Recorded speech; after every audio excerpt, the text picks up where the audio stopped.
Day 14 of the Goodwill Games, the first mission, the prototype, the beginning of a sporting event that is here to stay. And today, the competition runs on pure rocket fuel as the men's volleyball tournament turns red hot. It's the Soviets and the Japanese on opposite sides of the net, both hungry for the chance to win the gold in the Goodwill Games' most prestigious competition. Two teams pushing against the envelope. One's going to go on, and the other one's going to go bust.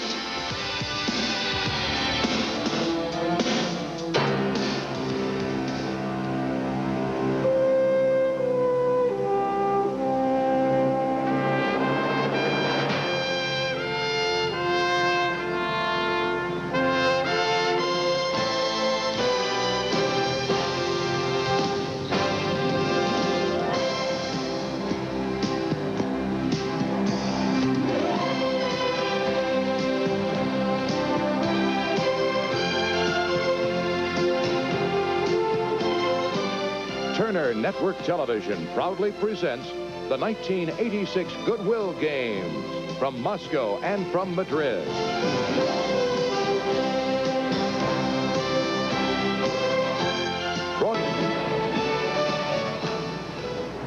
Welcome to our daytime coverage of Day 14 of the Goodwill Games for 1986. On this Friday, we are going to have exciting volleyball competition in the men's division. They're down to the Final Four. And we'll be offering live coverage a little bit later in this program of the USSR versus Japan. The winner of that game will earn the right to go and play the winner of the United States-France game for the gold in men's volleyball. So we'll have live volleyball action coming up in just a little while. But, Nick, Charles, we have a whole lot more, too. We do. And if the audience has been watching any or all of the past 2 weeks now, they know that in conjunction with the Goodwill Games, we've been covering the Men's World Basketball Championships from Spain.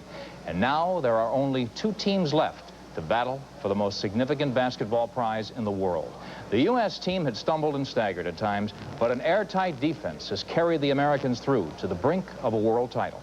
But the Soviet Union team had been heavily advertised as the world's finest. And last night, the USSR was involved in a breathtaking, down-to-the-wire ending in a game against Yugoslavia. Today, we'll show you those compelling final moments. We'll also look back at a group of luminous stars who thrilled thousands here at the Goodwill Games.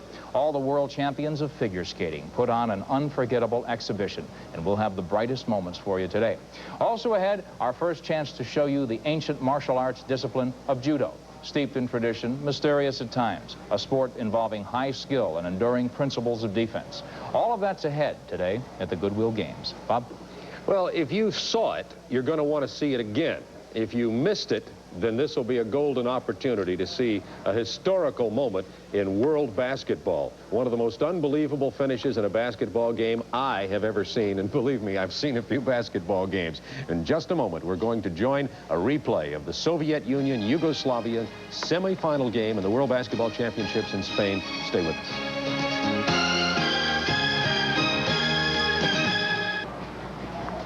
This is the picture in the World Basketball Championships in Spain. The United States defeated Brazil 96-80 to advance to the championship game, which will be seen on our coverage on prime time on Sunday night.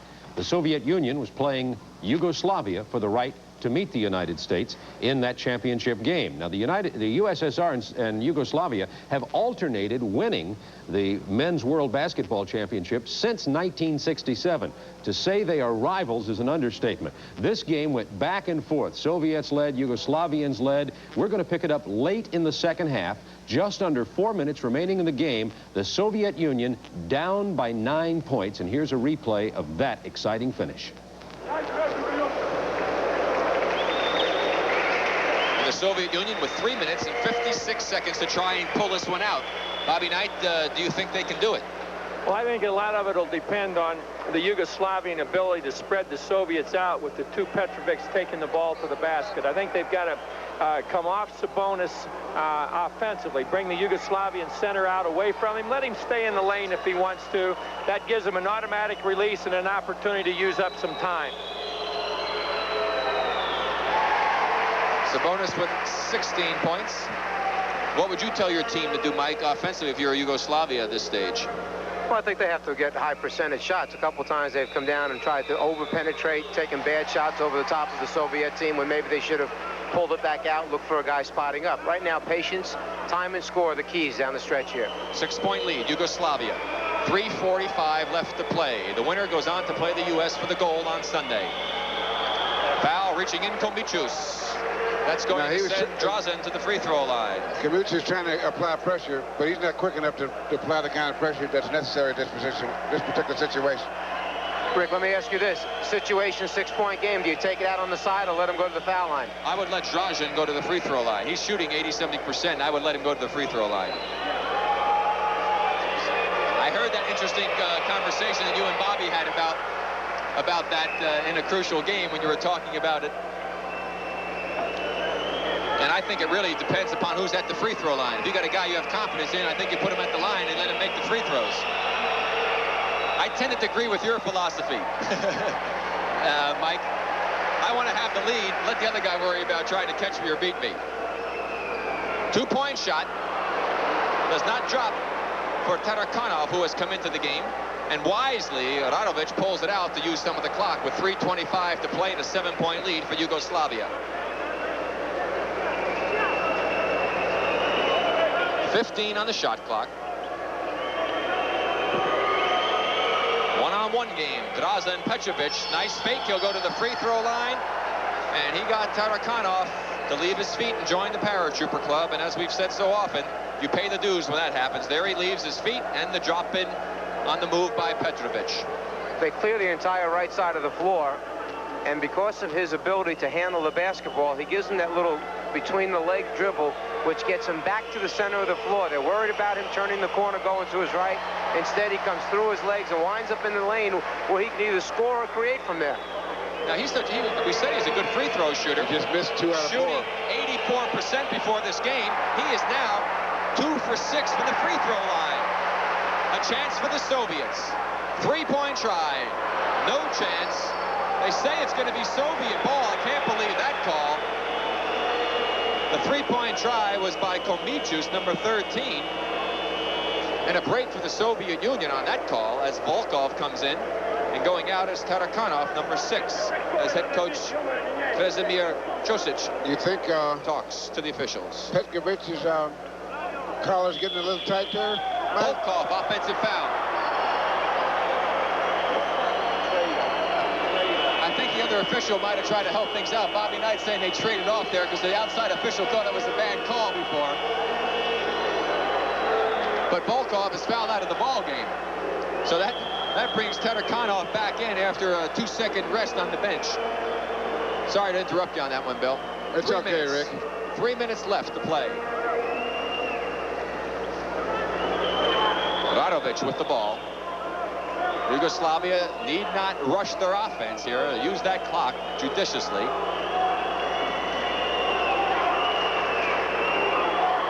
Now there's 10 on the shot clock. Looked like traveling, and that's exactly what they called.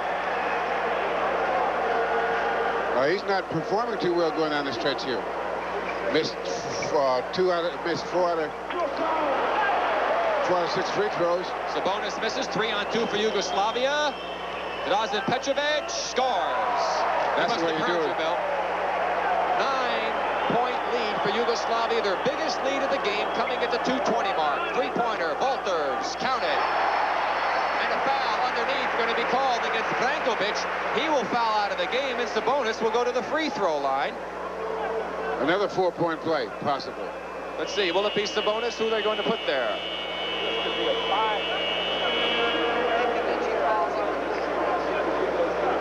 There goes Brankovic.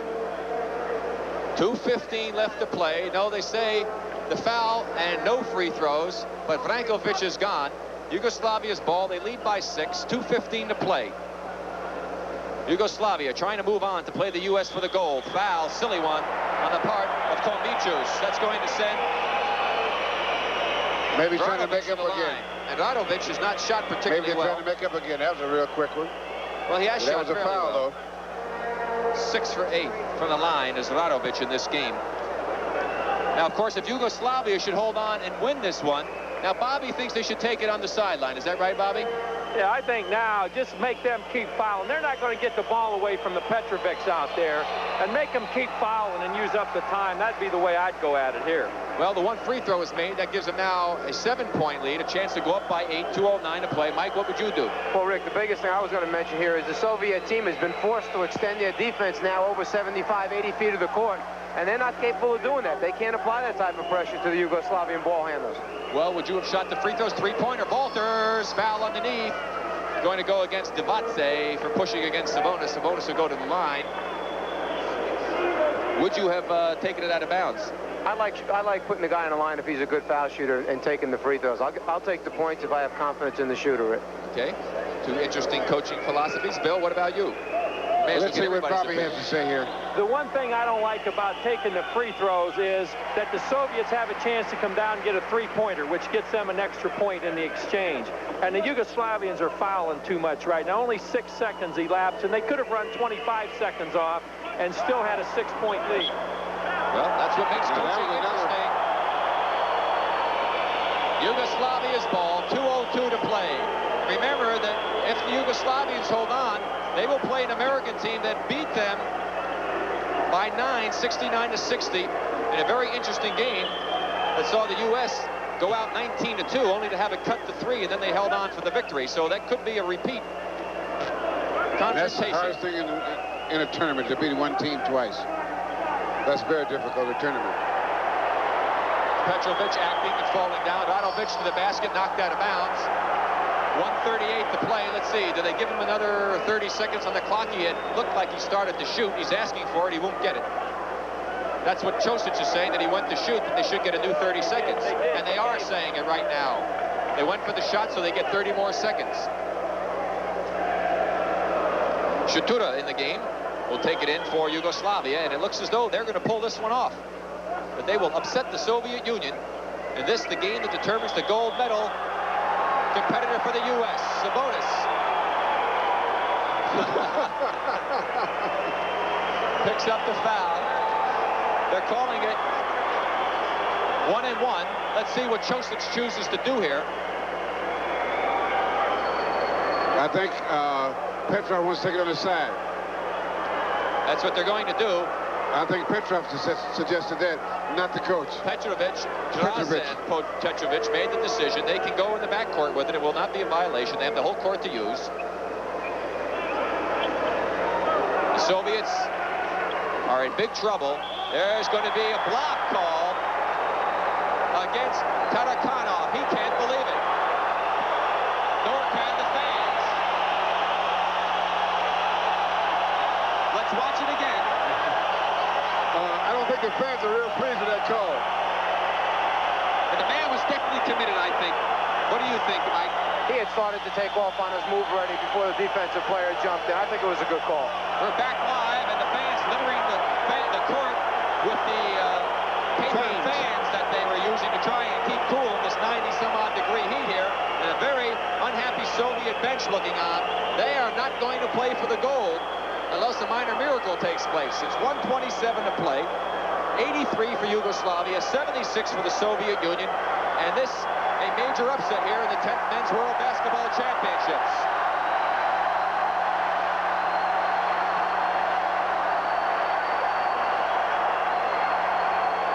Cleaning off the debris, the official trying to get order restored.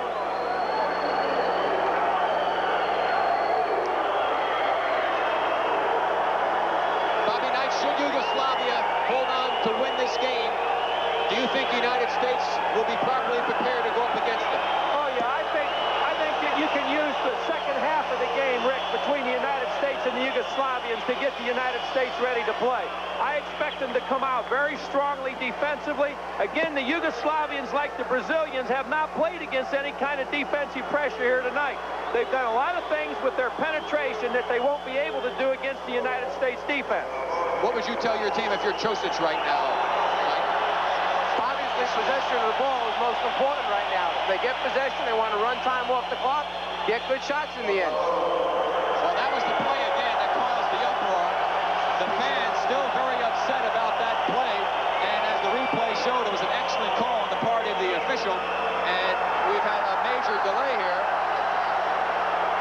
You know, Rick, we've heard stories about Drazen Petrovic where he antagonizes the crowd with gestures and stuff, and right now he feels that they have a comfortable lead, and he's trying to give it back to the crowd in his own way.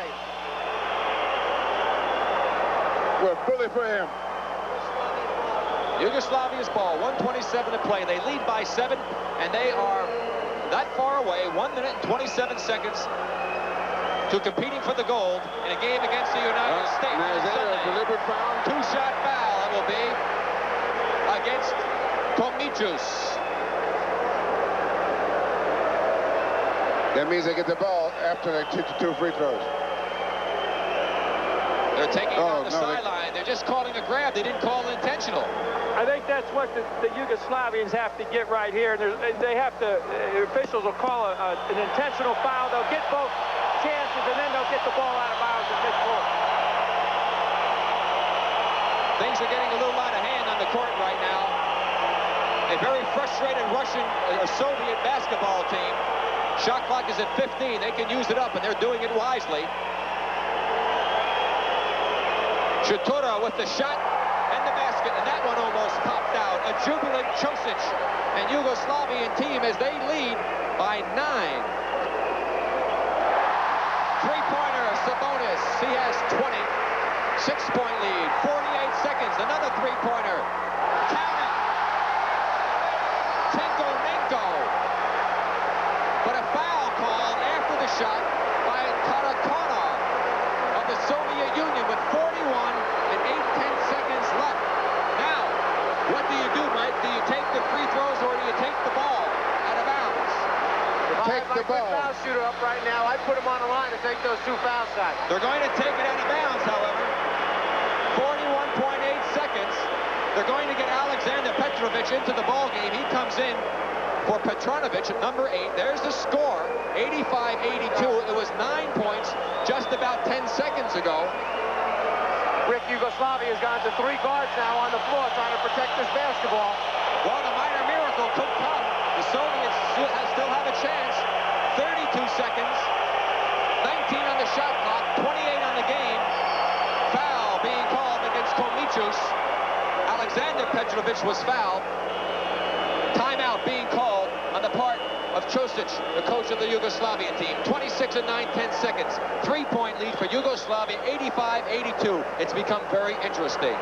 Rick, what that foul does is it takes them under the 30-second mark. They now do not have to take a shot to end this game. If they would have just played good defense, forced them to take a shot, they would have had one more opportunity to score at the other end. Now they don't have to take a shot, Yugoslavia. They can run the clock out. Okay, now, if you're the coach of the Soviet team, Bobby Knight, what are you going to tell your team to do with 26 and 9/10 seconds? You trail by 3.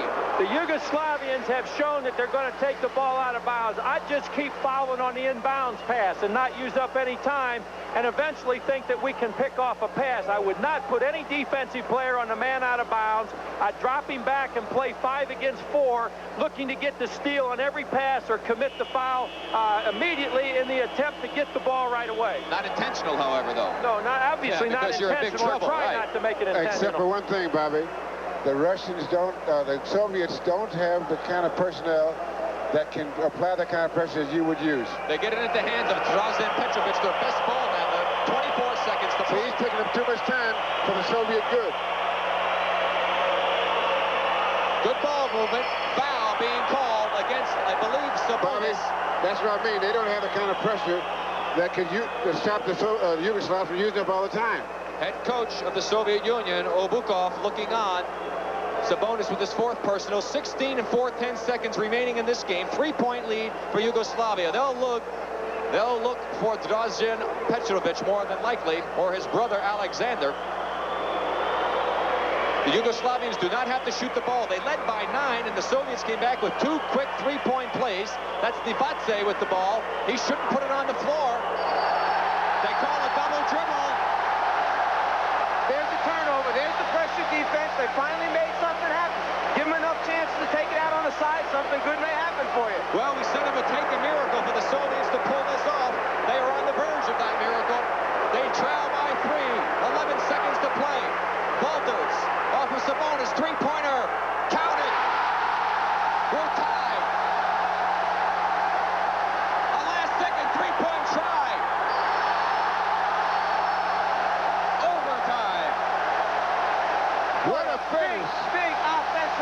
that time. We had talked about the hit go behind or outside handoff.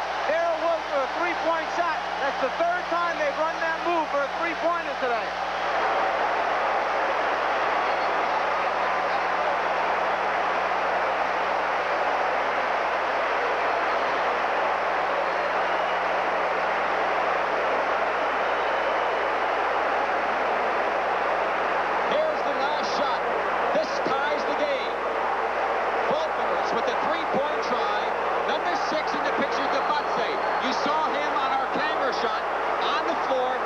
Dejected person. He double dribbled the ball to give the Soviets that last stride.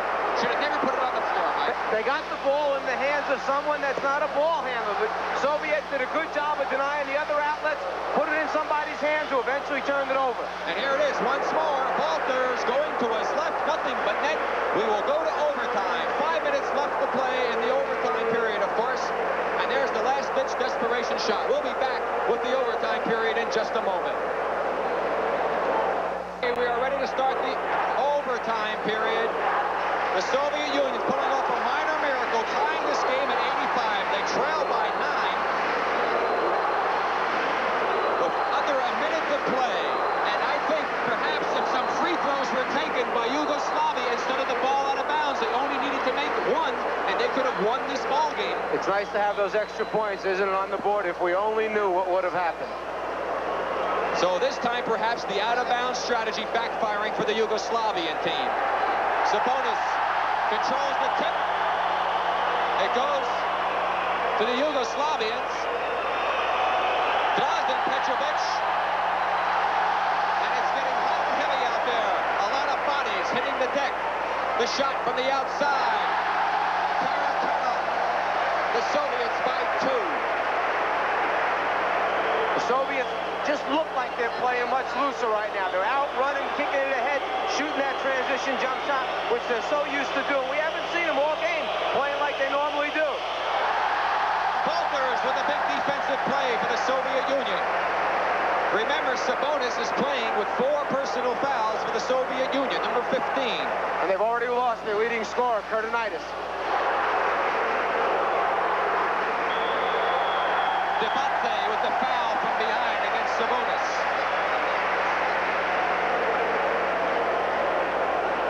Over the back, Debatze. The man who made the double dribble and allowed the Soviet Union one more possession, and that's what all they needed. Back into the game, Alexander Petrovic, number 5 for the Soviet Union. And an obviously upset number 10 for Yugoslavia, and a very dejected Josic as he cannot believe what happened.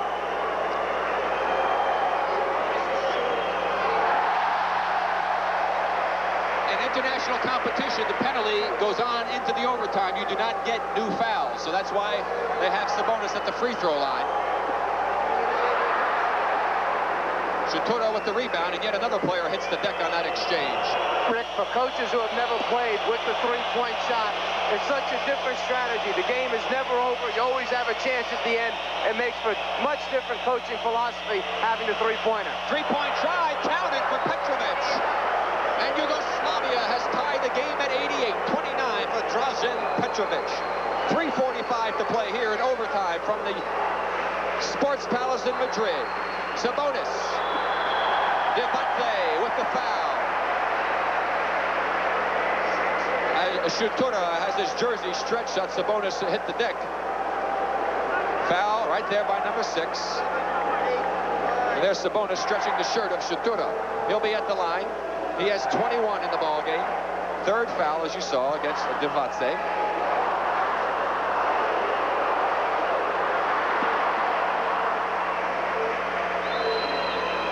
Soviet Union by 1.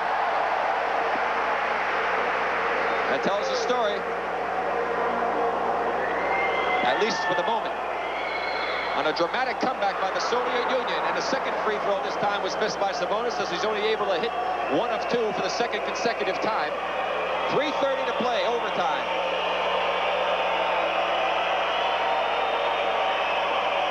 Drazen Petrovic just hit a three-pointer. Last possession. Shot clock goes down to 10. His brother Alexander for three. Shachura keeps it alive. Debatse can't save it. The crowd definitely pulling for the Soviet Union here in Madrid. This game has completely changed. Just the emotional level. The crowd is into it now, down the stretch and into the overtime.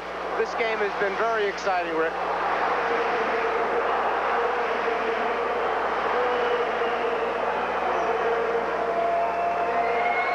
Tinkonenko to Sabonis. Back to Sabonis. We're going to call a block on that play. And Petronovich cannot believe the call, nor can head coach Josic. Well, you think the referees kind of go along with the crowd, huh? Let's watch again. There is number 8. He's set. What do you think, Mike? Well, it's interesting. You have one official standing right on the baseline, as we'll see here coming into the picture. He says no call. Everything's fine. He gives it the safe sign. The outside official from 20 feet away makes the call. Well, the call goes in favor of the Soviet Union. Into the ball game now comes Arapovich, number 13. He replaces Petronovich. Sabonis with 22 points. Has converted 1 of 2 free throws the last 2 times for the Soviet Union. They have a lead of 1. 89-88, 2:47 to play in overtime. And the 1-1 does not go down this time, as Sabonis not able to capitalize on these opportunities.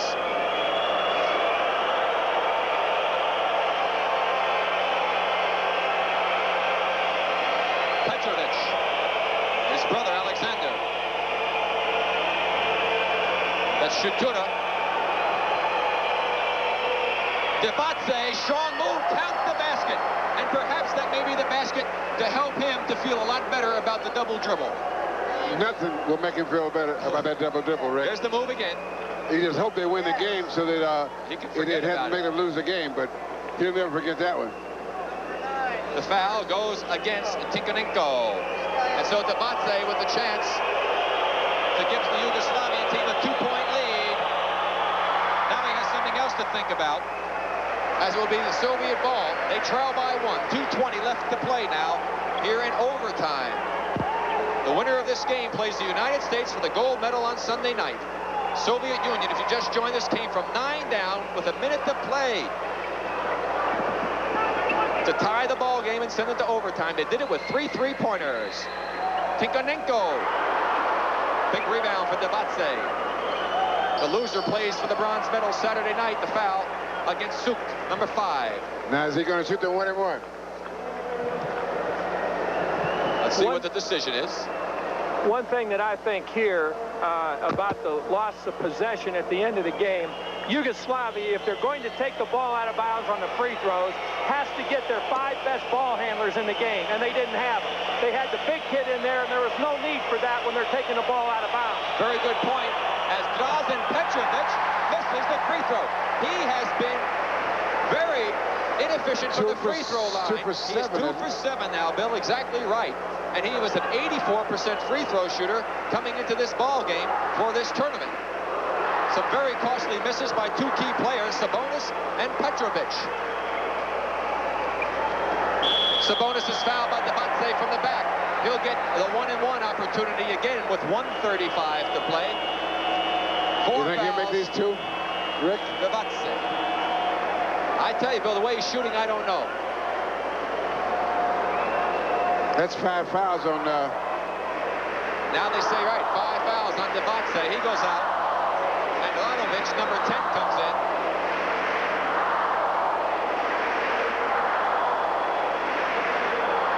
And we'll watch 6 again with the foul right over the back. Very obvious. Silly foul on the part of the defensive player who already had given up position. Had no chance on that one. So Sabonis, with 3 misses in the last 5 attempts, hits the big one and ties it at 90.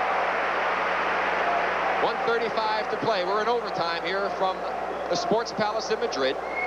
Soviet Union hitting 3 3-pointers in the last minute to tie this game and send it to overtime. Sabonis, with 25, gives the Soviets the lead. 1 minute and 30 seconds left to play.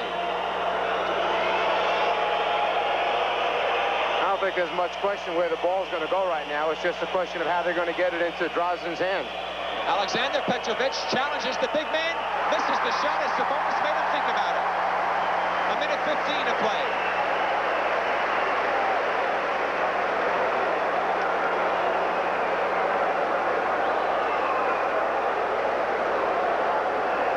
Oh. 1 minute. Soviet Union 91, Yugoslavia 90. We're in overtime. 5 on the shot clock. Three-pointer. Walter Arapovic with a big rebound for the Yugoslavians. 45 seconds to play. They trail by 1. Terrible pass. Interception. Sabonis. Good play. What a poor decision with the basketball. He tried to thread a needle through the middle of 4 defenders. No need to do that. That was Alexander Petrovic trying to get it to his brother Dražen. They still have time because there is a 11-second differential between the game clock and shot clock. Shot clock at 10, game clock now is down to 19. Kosic is telling him, don't foul. Sabonis misses. Shatura had the rebound, and away with it is Tarakanov. 9 seconds. The Soviet Union may pull it off. That is it. The Soviet Union wins 91 to 90 in overtime.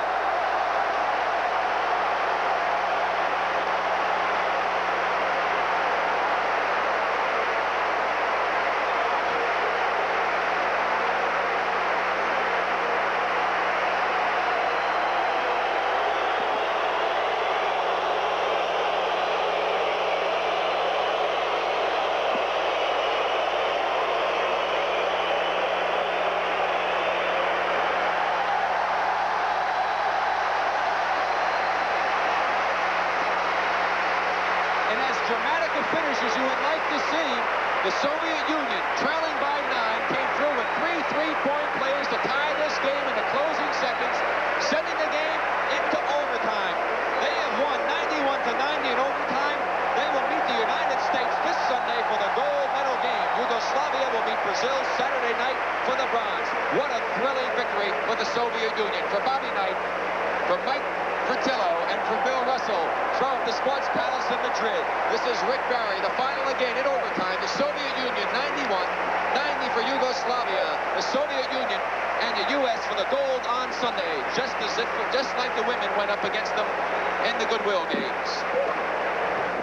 Well, unless the U.S.-USSR confrontation that we'll be showing in primetime on Sunday night eclipses that for excitement, it very well may. I'm going to put that on cassette and play it back at my house over and over.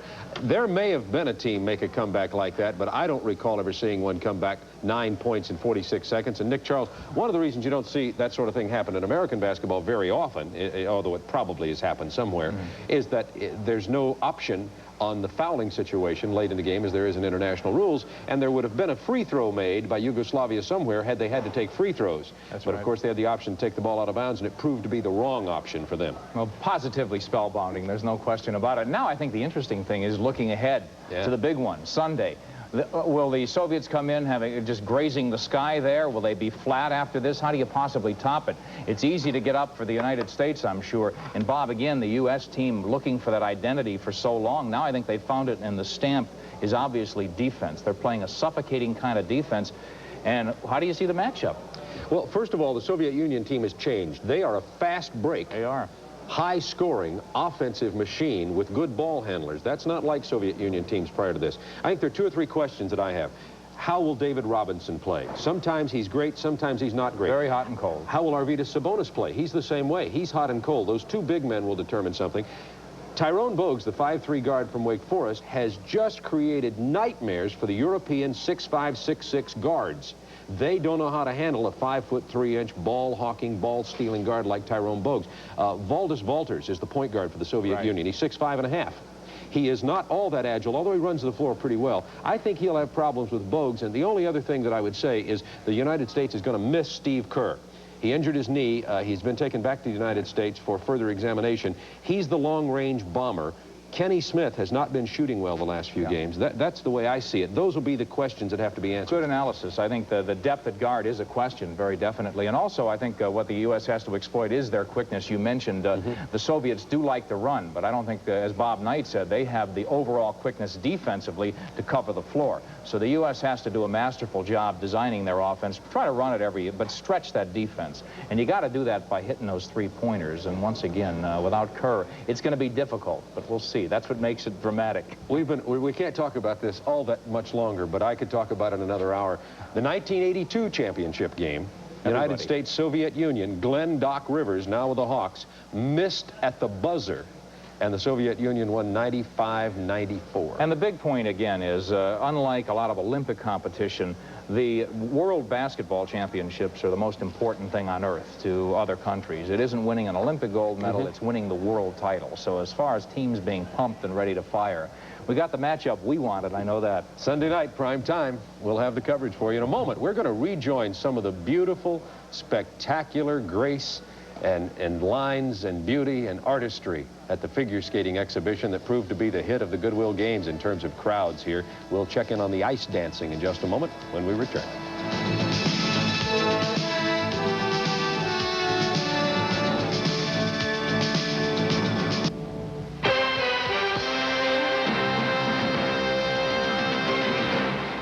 Welcome back to the broadcast center here in Moscow. The Goodwill Games are happening in the middle of summer, of course, but these games have been positively graced with the one winter sport in the lineup. Figure skating this week's become a celebration rather than a competition. There was no judging, but that just opened the door for the daring and downright thrilling aspects to come shining through, and they have. All the world's finest skaters came to Moscow. From the U.S., Debbie Thomas and Brian Boitano, fresh off world championship victories. And the Soviets gave us the most illustrious skaters in the world for the pairs and ice dancing exhibitions. Prominent names, resplendent figures on the ice, an action that thrilled a city and made the Goodwill Games, we think, better. And for the most prominent moments, let's go again to Kurt Gowdy, Peggy Fleming, and Peter Carruthers. We're now going to have the dance team from the United States, Suzanne Semenik and Scott Grigory. And they were 5th in the World Championships this year, 2nd in the National Championships. Susan Semenik, Scott Grigory. They're supposed to do Leonard Bernstein Somewhere. It's sung by Barbara Streisand. It's a gorgeous version of this song.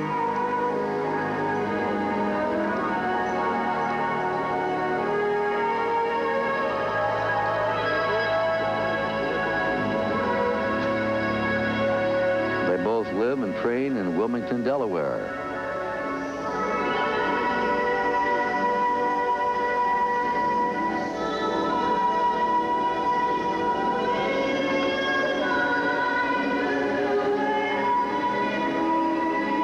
Watch by the way that they're skating. These are ice dancers, so you won't be seeing a lot of jumps and spins and lifts.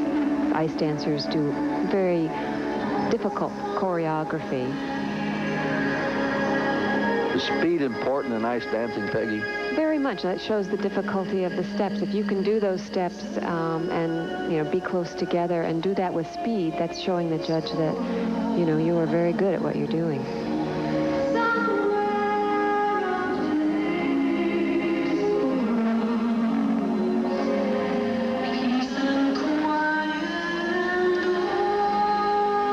Been together 2 years. And he's 5th in the world. Now watch this next move that they do. He lifts her right over. That would be illegal in competition, but this is exhibition. In dance skating, you are not allowed to lift the girl over your shoulders. The guy cannot lift her over her shoulders.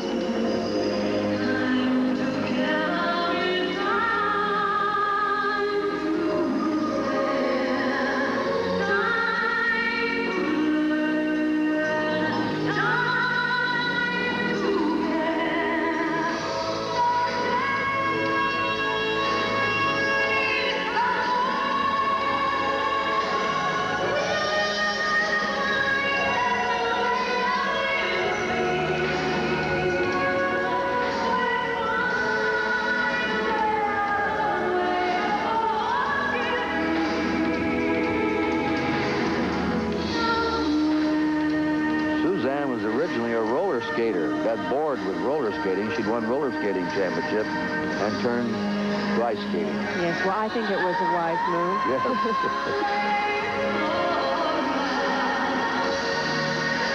This is a beautiful shot of our insignia in the middle of the ice when they skate by the Goodwill Games.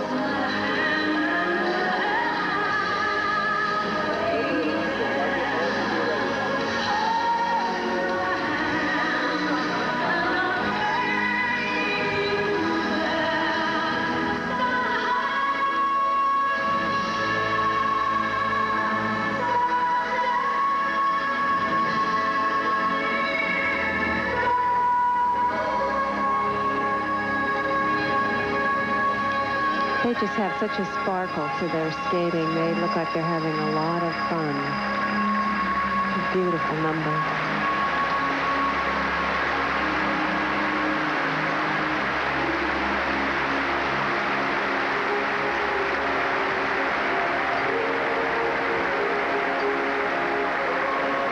Let's go to Peter Carruthers, who's going to talk to Susan Semenuk and Scott Gregory. Scott, Susie, that song seems so appropriate for why we're all here. Could you talk a little bit about it? Sure, Peter. We had that program at our Nationals and World Championships, and we thought we'd bring it out for the meeting here in Russia. We're hoping this will unite all of us and bring us a lot closer. That's how we felt this would happen here. You look great. Thank you. Now we're going to have Vladimir Kotin. He's also from Leningrad. Been skating since the age of 8.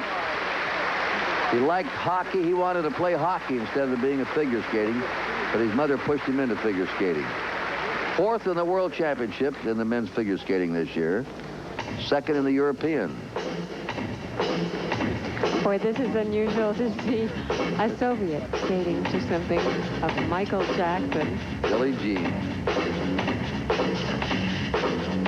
In fact, Peggy, that's one thing that's really surprised me over here. I thought, they really shut down, wouldn't allow rock music on the radio or television. And I hear rock music all over the place. Even see the little music videos on television here. They like it. I wonder if a lot of the audience here knows what Michael Jackson really is.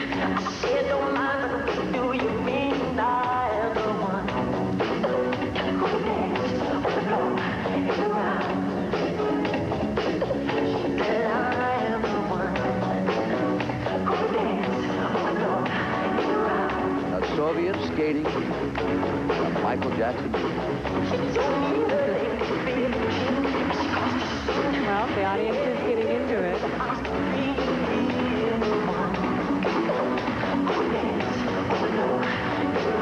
He knows all the moves. He must have watched the videotape over and over and over and over again.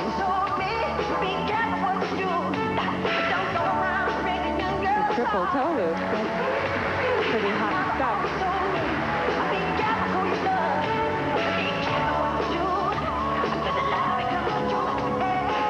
Vladimir Kotin. He's been competing at the world level since 1981. He was 4th in the World Championships last year. He's really having fun. That's what exhibition is all about.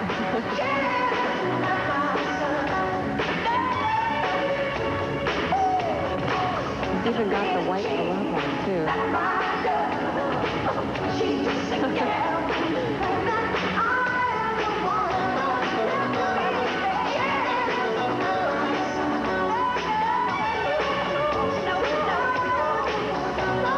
Moonwalking.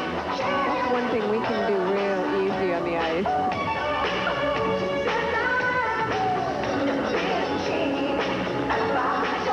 And we can do that real easy, too. Right. That's great. And right in the middle, the Goodwill game symbol. Perfect. They liked it. That was really great. Vladimir Kotin skating to Michael Jackson and Billie Jean. Let's go to Peter Carruthers now, and we're going to try and talk to Vladimir Kotin, who just won the crowd hearts here. Vlad, Michael Jackson. Way to go. Where did you see Michael Jackson? Sure. I listened to his music, and after I showed the video, and I love his singing and dancing. I try to do something like this on ice. It's great. What do your friends think of Michael Jackson and you portraying him here in Russia? I think he has many spectators in Russia for him. Our people love his music. Oh, that's great. Do you want to come back to America soon again? Sure, next year for the world. Yeah. We had some good times on the tours we did together with Todd Collins. I remember that, yes. I remember that. It was great. We had some good times. Well, you look great, and the crowd loves you. Your country loves you, and so do we. Thanks a lot. Take care. Yeah. More figure skating from the champions of the United States and the Soviet Union right after this.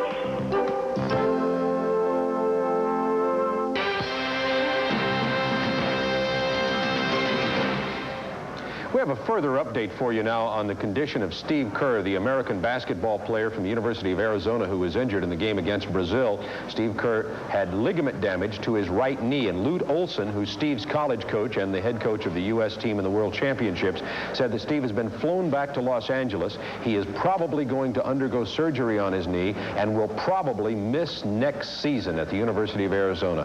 So it's sad news for the young man personally. Of course, it's a tough break for the U.S. basketball team to be heading into that game, Nick, with Soviet Union Sunday night. And how the U.S. team responds with his absence of long-range shooting is going to make a lot of difference. Rebounding, and a guy like Charles Smith may make a difference. That's right. A lot of keys, of course, but very basically, that's offense against defense. Boy, the Soviets could pour it on. And the United States is in the final game Sunday night because of their defense. Again, we will carry that game live, and that's the apex of everything. Once again, the most important, prestigious game in amateur basketball in the world to win is that final, that championship game. We will have it, USSR against the United States on Sunday. And we're going to continue with our figure skating coverage. Hope you're enjoying as much as we are in just a moment when we return with day 14 of the Goodwill Games of 1986.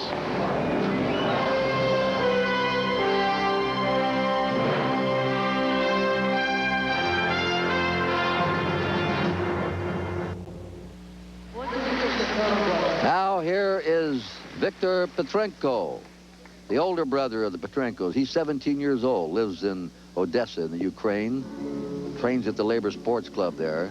He's one of the few who has done a triple axel in world competition. I think you're going to like him. Look at this beautiful line that he has when he skates. He carries himself so well. It's kind of a combination of the John Curry style and Tyler Cranston of a few years ago. Finished 5th in the World's Championship for men's figure skating this year.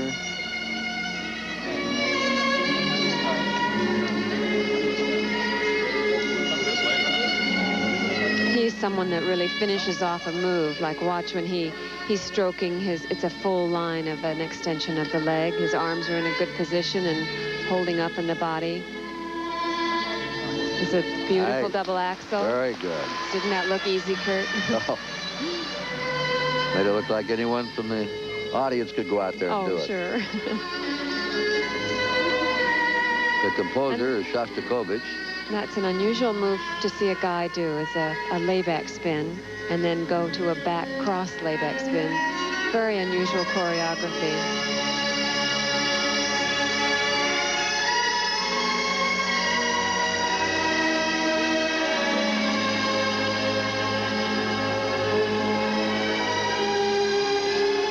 Very graceful, isn't it? Oh, very. The Soviets are known for their feeling and dramatics for performing.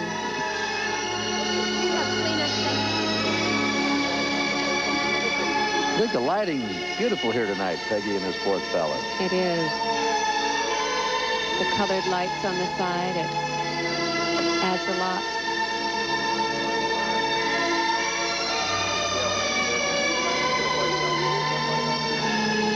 It's a triple toe loop. Beautifully done. The speed he had going into the jump was the same as coming out of it. Soviets love their classical music. And again, a layback spin.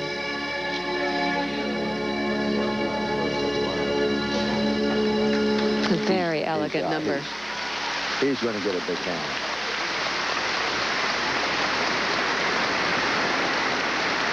Viktor Petrenko of the Soviet Union.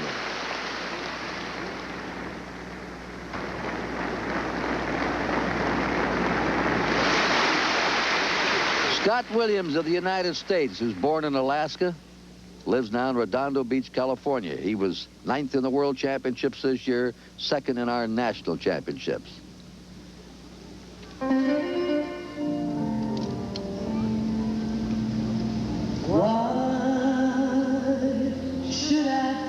He's a very expressive skater for a male skater. He really feels this music. It's gotten the crowd really going here.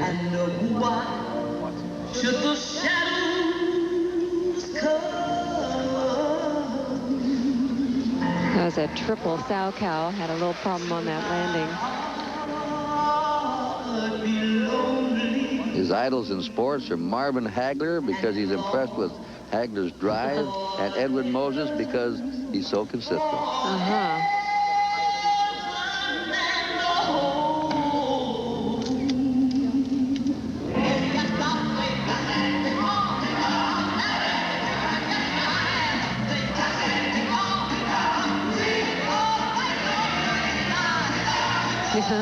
He does some really fun moves like that.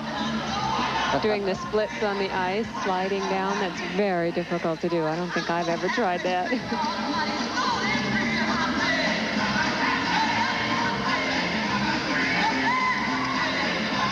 Best part of skating, he says, Peggy, is performing in front of an audience. And he's got a big audience tonight here in Moscow. And they love that move. Hey! That was fun. Scott Williams of the United States. Crowd likes him. They certainly do.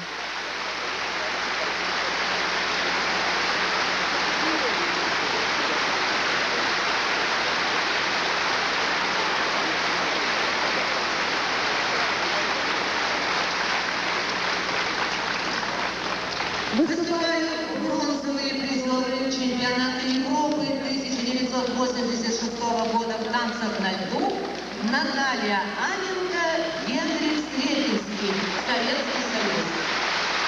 And the Soviet pairs now. Anenko Strashensky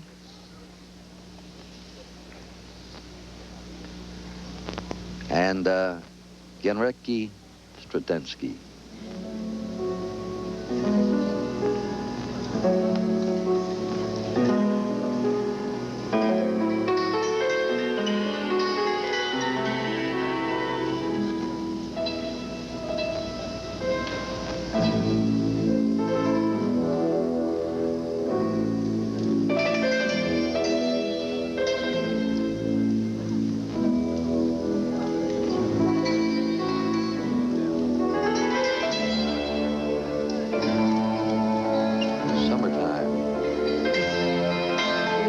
Is so well matched on their height and body build. And of course, they're ice dancers, so you won't be seeing them do a lot of jumps and spins and lifts. Just a lot of expressive, difficult choreography.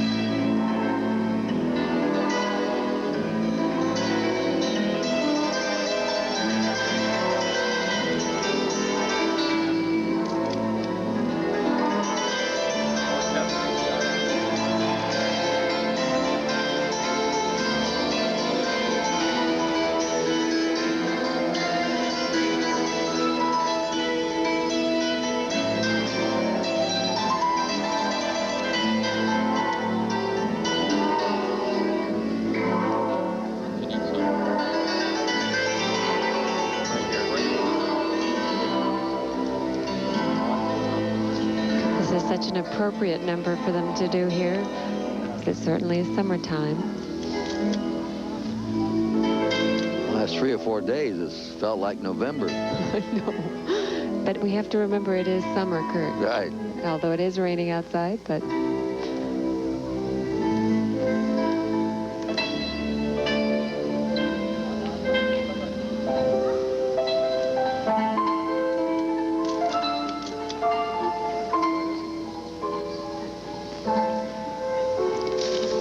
They are really lovely to watch.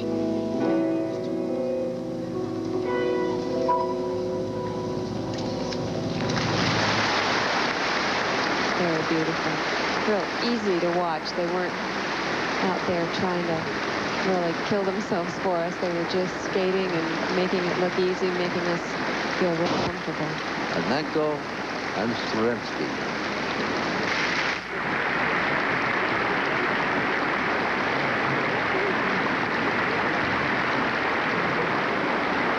Time programming tonight, our 3-hour prime time programming block of the Goodwill Games. We will once again rejoin the skaters, and at that time have all 4 of the world champions skating and performing for you. The world champion male and female single skaters, and the world champions in the ice dancing and the pairs. And that'll be the last half hour of our prime time programming tonight. And Nick Charles, we've got some more coming up. A new coverage of a new sport. Right, a new sport. Well, really very enduring judo, but a new sport to the Goodwill Games in terms of, yes, we've finally gotten to it. More than 1,000 years ago, early Oriental sects, though pacifist in philosophy, developed intricate forms of hand-to-hand combat to protect themselves. The protection was necessary for Chinese monks who, often attracted by bands of robbers, are attacked by them on their travels to and from the monasteries. The martial arts embrace a wide range of philosophies. It is interesting to remember that judo expresses a way of life as much as a sport unto itself. What we call judo today is more specifically called Kodokan Judo. It was founded in 1883 by Professor Jigoro Kano. The reason for the creation of judo was this. While Professor Kano was attending Tokyo University, he heard of a sport in which a smaller person could throw a larger person. That was good for the body and a very effective martial art. This sport was called Jiu-Jitsu. Up to that time, Jiu-Jitsu consisted of training the posture and form of the body. Professor Kano developed the style into a more free form, using techniques in a more free manner. This is now what is known as free practice in judo.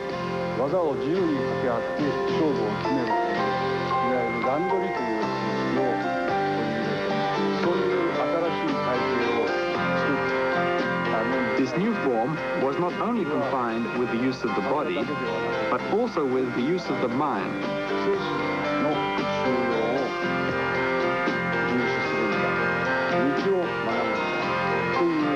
This is basically what Kodokan Judo is, the Judo House of Morals, and the place of practice was called the Kodokan.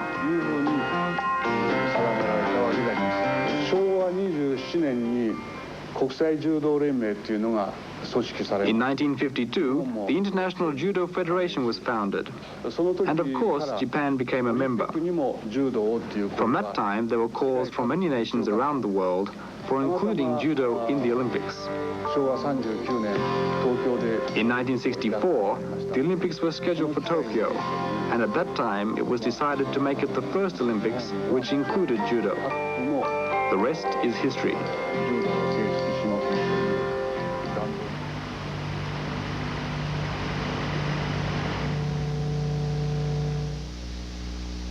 Multi-sports complex near Lenin Stadium, site of our Goodwill Games judo coverage. Hello, everybody. I'm Kevin Christopher, and joining me for our coverage, a man who is the chairman of the United States Judo Sports Science and Masters Committees, and a guy that I wouldn't mess around with because he's also a 5th-degree black belt, Dr. Charles Madani. Chuck, pretty tense atmosphere here. It looks like it's going to be a really good, exciting tournament. It's going to be an excellent tournament, Kevin. All the top countries from Eastern Europe, the Soviet Union, Japan, Korea, they're all here and they're ready to go.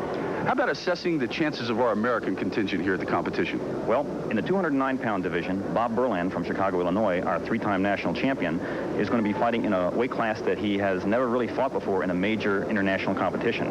That's the 209-pound. He was national champion in 189. He's moved up. He's really looking forward to fighting these big guys. He's got his work cut out for him. In the heavyweight, or over 209-pound division, Steve Cohen from Chicago, Illinois, also a 3-time national champion, who is very experienced in international competition, has got his work cut out for him also. There are several world championship medalists, Olympic medalists in his division, and I'm sure he's ready to see how he's going to do in this really top flight competition. Well, we're just about ready to go, but first, we'd like to give you a little demonstration of what to look for, the nuances and the complexities of the sport of judo. There are a variety of different types of throws with which to score a point in a judo match. These are demonstrated by U.S. team member Bob Berland and team manager Tom Masterson. First is a seonagi, or shoulder throw. This is followed by an uchimata, or inner thigh throw. The next type of throw is tayatoshi, body drop. A throw to the rear is osotogari, outer reaping throw. Another type of throw to the rear is ouchigari, inner reaping throw. Yet another type is an ashiwaza, or foot sweep. And lastly, tomoe nage, or sacrifice stomach throw.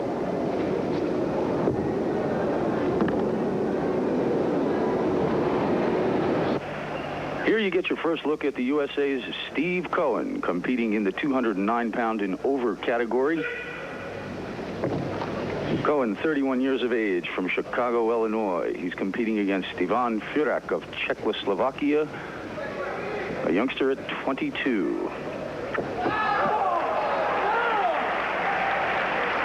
We missed that. The camera missed that, but that's a half a point by Steve Cohen right away on Ivan Furak.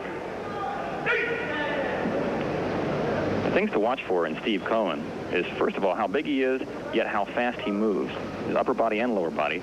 And he tries to get control, which he does very well, especially in the United States. That's why nobody's been able to beat him very consistently. He's probably going to go for Furak's right arm. Because once he gets that right arm, then Furak can't do very much. And Cohen can shoot that leg in like he just did. Steve Cohen started a bit of a comeback last year when he won the 1985 U.S. Nationals. Came in third. Reaping throw. 2.5 points for a full point. So Steve Cohen making short work of his opponent, Ivan Furak of Czechoslovakia. 4 minutes and 5 seconds remaining. Took him less than a minute to dispose of Ivan Furak. Very fast for an international match. Very nice. I'm sure Steve appreciates getting off to a good start. Okay, here you're taking a look at it. Let's see the replay of the rear reaping throw, leg reaping throw for a half a point. You can see the referee putting his hand out parallel to the mat. That's the signal for half point.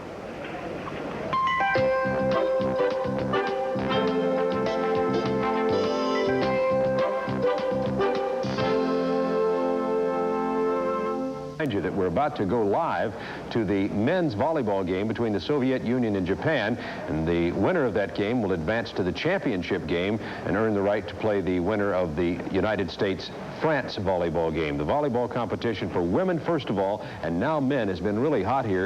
A very attractive sport in the Goodwill games. We're going to go live. They're almost ready to play in just a few minutes, but first we're going to go back to judo and check in with the finals of the 95-kilogram competition. Here we go. This is the biggest match of Steve Cohen's career internationally. Steve Cohen, number 702 for the United States, battling for the gold medal against Grigory Verichev of the Soviet Union. Cohen, in an opening round match, took less than a minute to dispose of Ivan Furak of Czechoslovakia. His next victim was Joachim Plate of West Germany. Then Andrzej Basik of Poland, which has put him in this situation. And Chuck, for Steve Cohen to pull off a gold medal win here, it would be to judo what the victory by the United States Olympic hockey team in 1980 was for ice hockey. Pretty close, Kevin. Steven is an excellent player, but Verichev is a well-seasoned international world medalist with bronze and silver under his belt. Grigory Verichev, number 703. Steve Cohen, number 702. Verichev, first at the European Championships in 1985, took a third in the Worlds in that same year. Steve Cohen is a 5-time national champion, been in this sport for 26 years. Lots of experience out there. Verichev, 29 years old, 6'1", 261 pounds. Steve Cohen, 31 years old, 6'1", 250. Action at the edge of the mat. They didn't go out, so they come back into the middle. Time continues. Steve is using a lot of energy trying to get that grip. Verichev is looking for his grip, too. He's got Steve on the side. Dangerous position for Cohen. Cohen's backing up. I think that's fortunate for Cohen that they broke that. Non-combativity given to Steve Cohen. That's a minor advantage to Verichev. Verichev is ahead because of that penalty. Now Steve Cohen going after it. Got to come on to negate that minor advantage. He's working for that right side of Verichev. Verichev goes over the top. Really has Steve. Cohen on top of Verichev, taking him to the mat. Verichev has so much power that he almost turns Steve Cohen over just by dropping to the mat and twisting, by bridging. Cohen himself is a large man. 3 minutes left in this 5-minute match for the gold medal. Grigory Verichev of the Soviet Union, obviously the hometown crowd favorite here at Druzhba. For Steve Cohen, this would be the victory of a lifetime if he can beat Grigory Verichev. They're still doing a lot of grip fighting.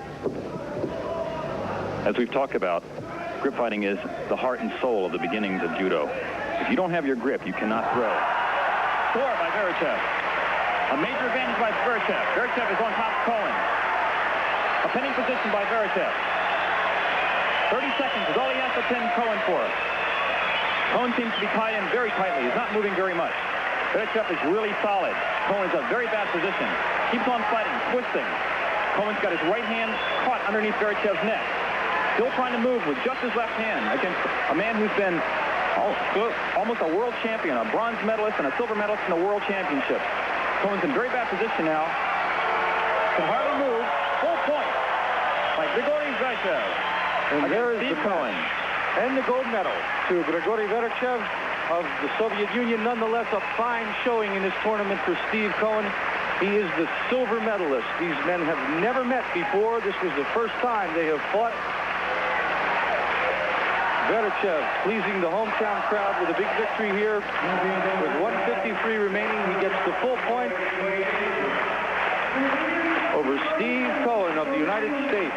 So Steve Cohen wins the silver medal. Grigory Verichev, the gold. Here's a replay. Verichev does that patented blocking foot throw. Scores on Cohen and quickly moves into the pinning position.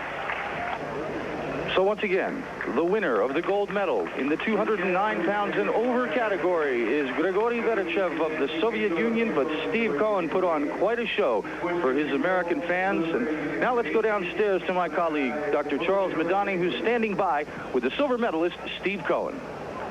Steve Cohen, Chicago commodities trader who came out of retirement to win the 1985 heavyweight national judo championships last year.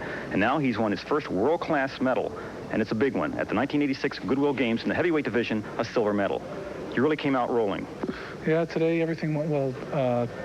I had 3 matches to make it to the finals, and everything was working for me today. I didn't seem to have any problems at all. Well, that's just great. It takes a lot of work, a lot of determination, a lot of training. I'm sure you had a lot of family support. Oh, definitely. My wife and my kids, Lynn, Samantha, Allison, and Mark, put up with a lot for me, and they do support me quite a bit, and it's much appreciated. Besides, quite a few other people help me out. Steve Cohen, 1986 Goodwill Games silver medalist in the heavyweight judo division. So, to recap the finish in the 209-pound and over class, the gold medal was won by the Soviet Union's Grigory Verichev over Steve Cohen. A valiant performance here this evening by Steve Cohen. He takes the silver medal for his first medal in international competition. Andris Badzik of Poland and Van Che-Heel of North Korea each get a bronze medal via the double repechage.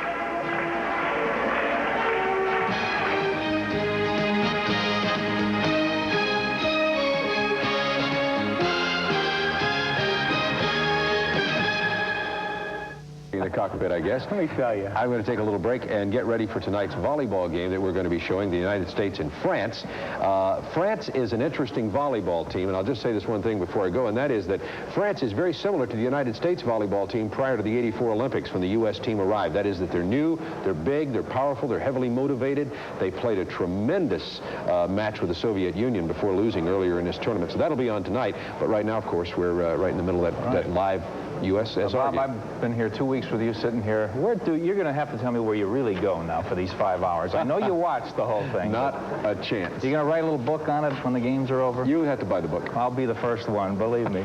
We'll see you on prime time. You've got your volleyball game, and I've got mine, the semifinals. Japan against the USSR. That getting started now, and for the call of the action, Leander Riley and Mike O'Hara at the Lennon Central Stadium Complex. This is Japan against the Soviet Union, and as you just saw, Japan in white serving into the net. The Soviet Union is on top by 1 point, 4-3. As we have a full house here at Lennon Central Stadium, smaller arena. Approximately 8,000 fans by my count on hand. This is one semifinal game. The United States will play France later on tonight in the other semifinal game. The 2 winners will go for the gold and the Savine Cup. The Soviet Union got off to a big jump doing what they do best, and that is blocking. They're big, smart, and strong. But all of a sudden, back came the Japanese, and it's now a new game at 4-all. The Rocklet gets the side out for the Soviet Union, number 10.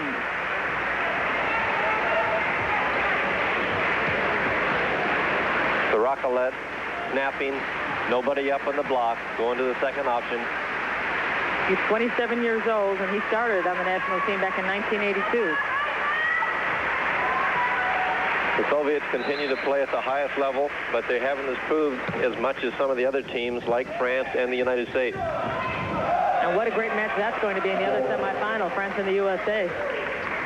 Side out for Japan. This is the first game in a best-of-5 match. We're tied at 4.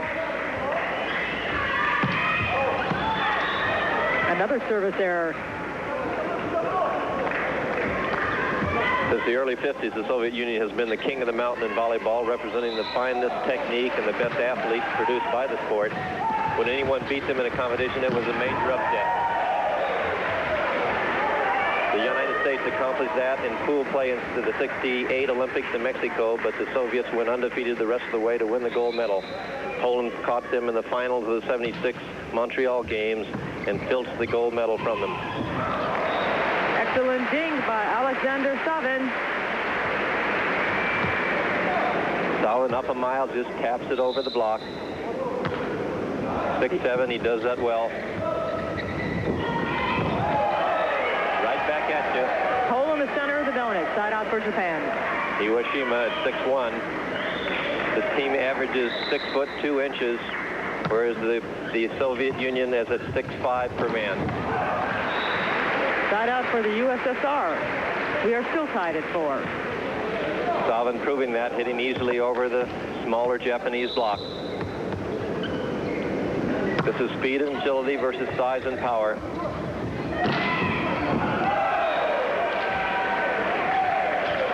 The Japanese not big enough to hit over anyone, so they have to confuse the opposition and hit past them or around them or through them. Or before them. Try to get those quick sets up there before the block can get there. Slicing and dicing. Antonov. The big lefty. Number 11, 6'6". He's from Novosibirsk and began playing volleyball in 1974. He's been the big hitter for this team all the way through the series. Net serve is not allowed in volleyball. Unlike tennis, there is no let. Side out.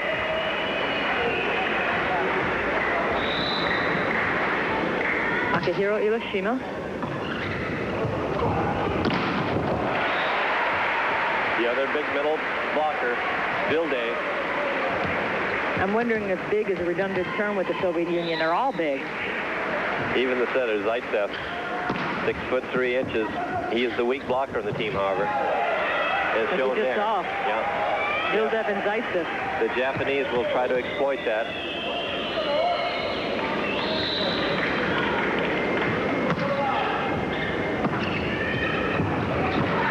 Vilde gets blocked by Japan.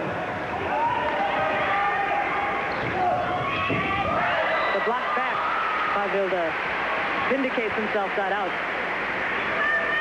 Set is up, but the block gets there just in the nick of time to repel it.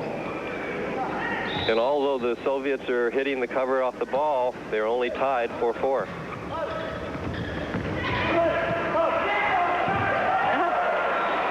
Everybody backing up on that play. That's how soft touches get you. Critical error. When the ball is hit, everybody should be going forward. Asanori Kumada, 64 inches tall. Vilde hits into the Japanese block, and Japan goes ahead 5-4. Soviets going with quick stuff in the middle with great rapidity. So far, Japanese hasn't been able to stop them. We're watching some incredible Japanese volleyball. Japan has not done well in this tournament at all. And they won out of the pool. The USA surfaced first out of one pool, but Japan came through as the second team almost by default. And they couldn't win very many matches. In fact, they only won one match. Of course, our women's team kind of snuck in the back door and then wound up getting the bronze.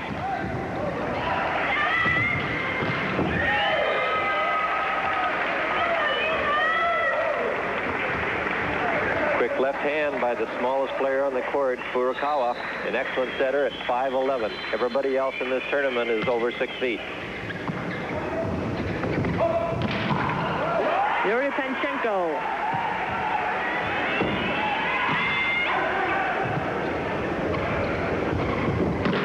Antonov. And that's the other trademark of the Soviet Union. They just keep coming at you. Some sensational digs over by the Japanese team. But again, they had a chance. They had the ball in the air, and the hitter didn't rip it. He just kept it safe. But Japan playing some excellent defense. They're sending a lot of things back over the net that most people didn't expect them to do. Panchenko hits into the block side out. And I think it's amazing that Japan's on top even. People expected a 3-0 rout by the Soviet Union. Someone didn't read the script. Mm-hmm.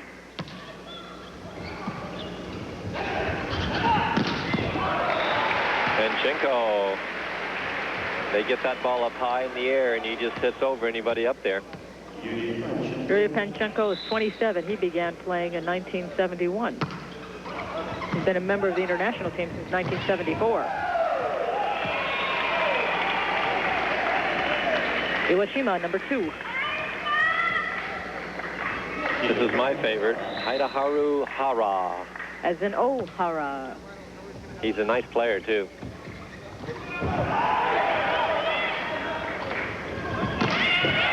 Off the block. 6-4, and watch the Soviet Union take a timeout, and that they're doing. They're a little surprised by what the Japanese team is throwing at them. As is the crowd. Our score, Japan 6, the Soviet Union 4. This is game number 1 in the semifinals. We'll be back. They certainly do not have the lead. This is the first game between Japan and the USSR. Our score is 7-4. Japan's on top and just got another side out. As an overzealous Mitsukase. And he takes a 1-foot takeoff, and he just outsprints the other team. And after he hit it, he collided with the ref. Sarakalets on the second option. That's an interesting play because he's been getting away with that the entire tournament. No one seems to be able to catch up with him.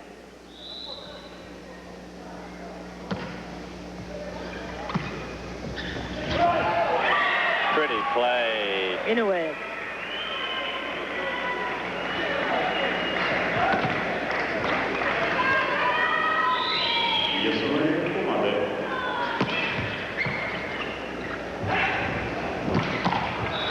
Panchenko. Keep your eye on Zaitsev, the setter. He's only 6'3", number 2 out there. And for the last 12 years, he's been the leading setter in the Soviet Union and also one of the leading setters in the world. He's still a good one, even at 34. Coming over long and free. The crowd comes to life. Ah! That should... I don't know, at what point is is it a block or is it a hit? That's a very technical fine point. Simon was busy looking up at the referee to see if he was going to get a call. Yeah. And nobody said anything, so he goes up and knocks the cover off the ball. That was an interesting situation. That technically was not a block.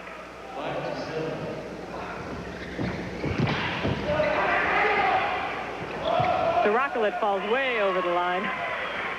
He's joined the Japanese team. He's so far over.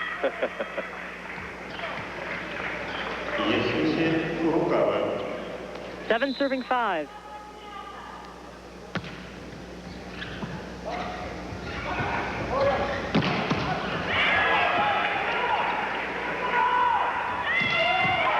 Finding the ground is Iwashima. It never ceases to amaze me at how effortlessly the Japanese can dig that ball and control the dig.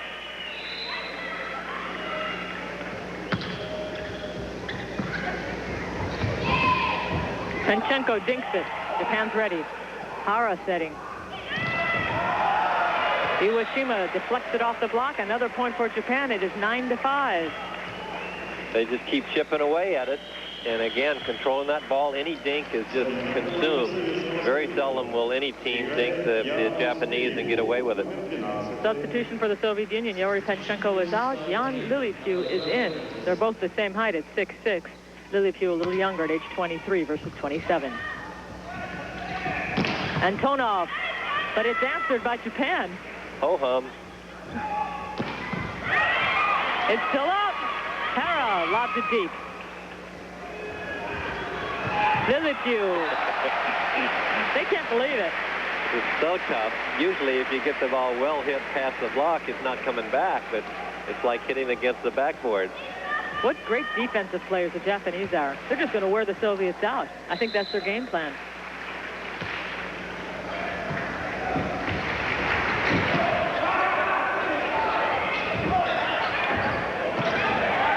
Everybody's setting, nobody's hitting. Great isolation on the part of Hara by going for that third option and sliding him down. The block couldn't get there. Had the block going up and down and up and down and up and down. Great deception. 9 serving 5. Nishikawa serving. Antonov goes right around the solo block of Iwashima. Zaitsev able to put him up there and isolate him in one blocker. Antonov will get rich if he has only one block to worry about.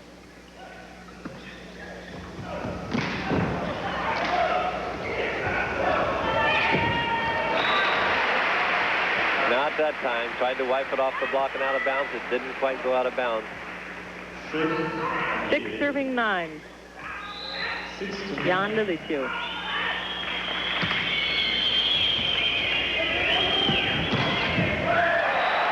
Excellent block by Rocklet and Stavin. And the Great Wall of the Soviet Union up there, one-on-one, handled it well. 7 serving 9. 7-9.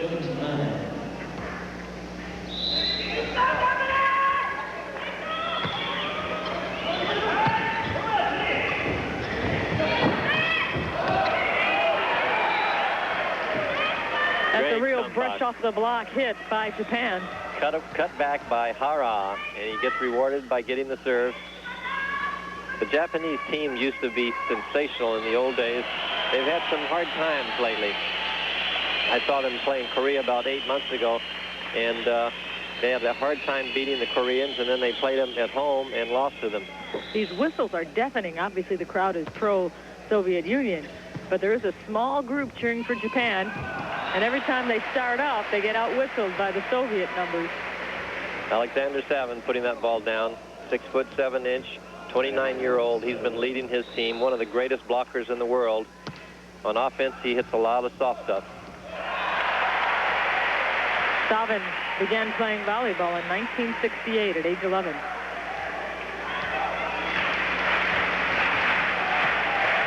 He's been an international player since 1975. This is the best Japanese men's team in many years. In the 60s and 70s, the men and women seldom were out of the top 3 or 4 countries. The men were 3rd in the first volleyball Olympics in Tokyo.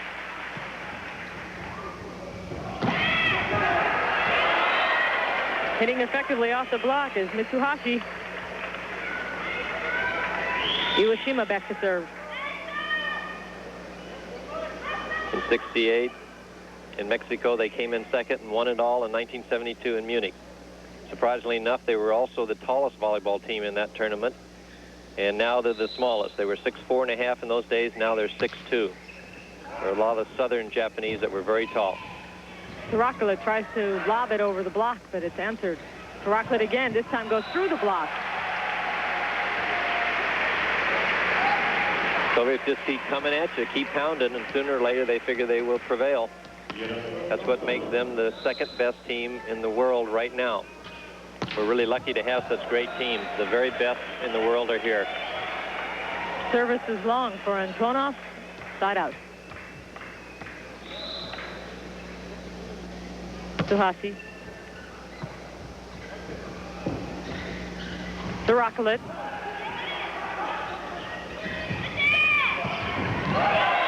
Soft touch by Kumara.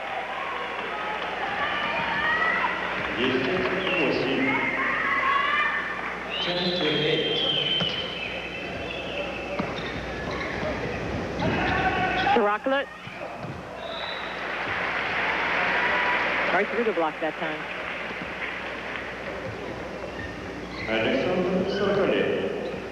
Eight serving 10, game number 1 in a best-of-5 match. The winner of this match will place the winner of the USA-France match.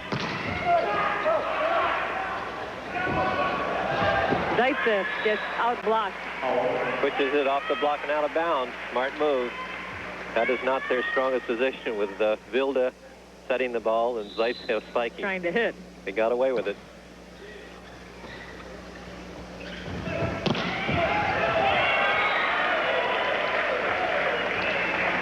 Japanese clinging to a 1-point lead, 10-9.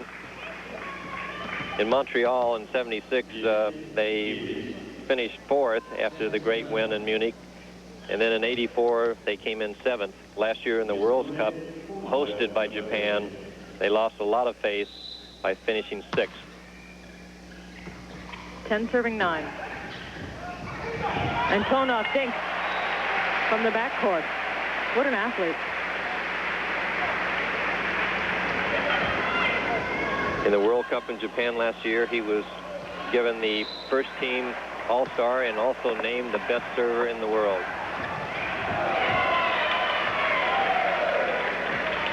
Side out for Japan.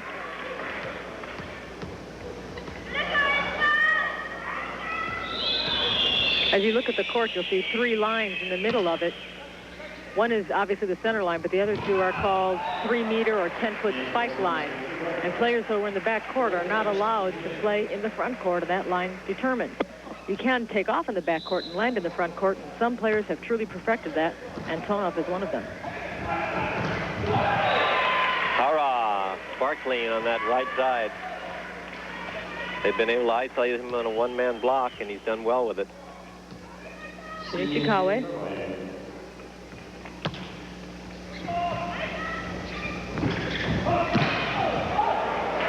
Antonov.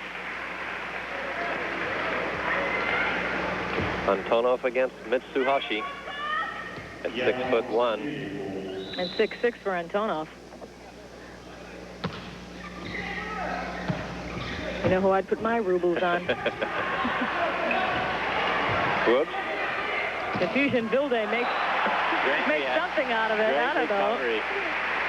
Everybody's standing there watching, and suddenly the ball's in the air, and Vilde licks his shot. Now there's a classic example of taking off behind the 10-foot spike line. Vilde was the one player that's new to the team. He wasn't on either the World Cup team or anything prior to the last 6 months, so he's brought them a lot of strength. He's a young guy. He's 24 years of age. He's 225 pounds, 6'7". He's from Riga. He was on the junior national team in '81, so he is a new member to the senior national team. Japanese dumping it right in there. Number 2, Iwashima, another 6'1" athlete. Hideharu Hara, 10 serving 10. This is Hideharu Hara.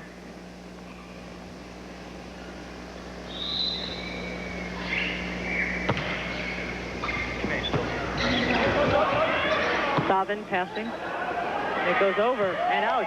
Point for Japan. The Soviets may be taking this match a little bit lightly. They may have figured they could mail this in. They're finding out differently right now. Zaitsev to Antonov. That's their bread and butter play. They should execute that a little more. Second option. Block goes up for the first one. Nobody home for the second. Nice play by the Soviets. Again, Zaitsev making those hitters look good. 10 serving 11. Right back at you. Mitsuhashi. Pretty hit. One-man block to hit again.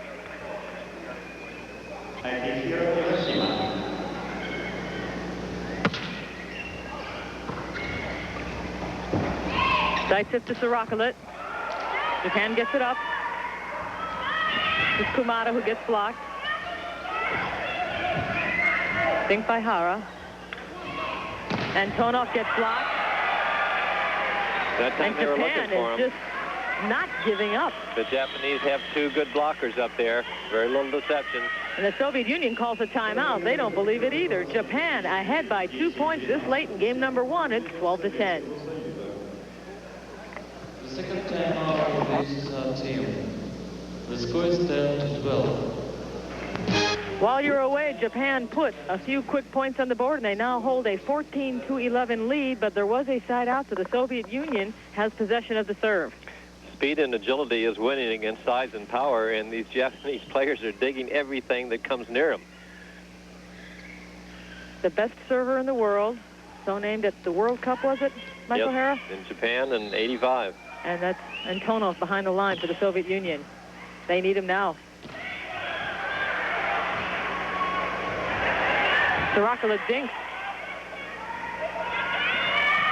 Kumada.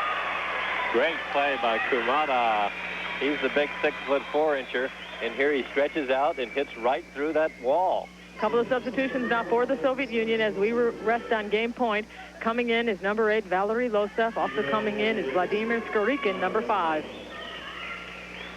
Skorikin is 6'7", replaces Zaitsev, and that gives them a much bigger wall up there. And they're taking Antonov out. I question that, but we'll see. 14 serving 11. And everybody expected this to be a 3-zip match in favor of the Soviet Union. Based on how the Japanese played in the pool competition, I'd have to agree with everybody. That they saved a little, it looks like. They are playing flawlessly.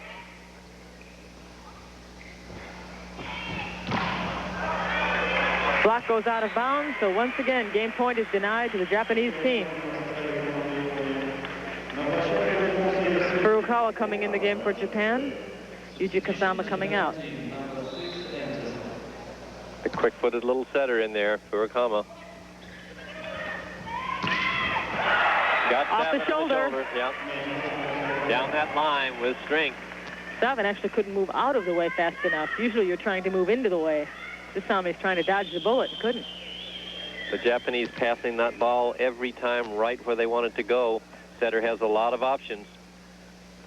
14 serving 11. This is game point.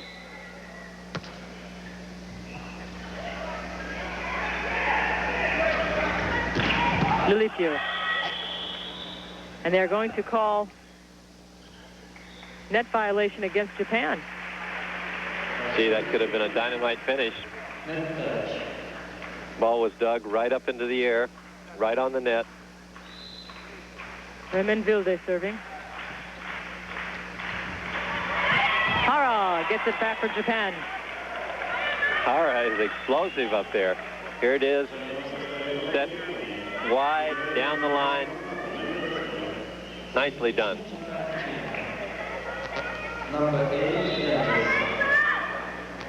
Yasushi Furukawa. Game point for Japan again. Not this time. Vladimir Skorikin. 6'7". Skorikin's quite a force when he's in the front row.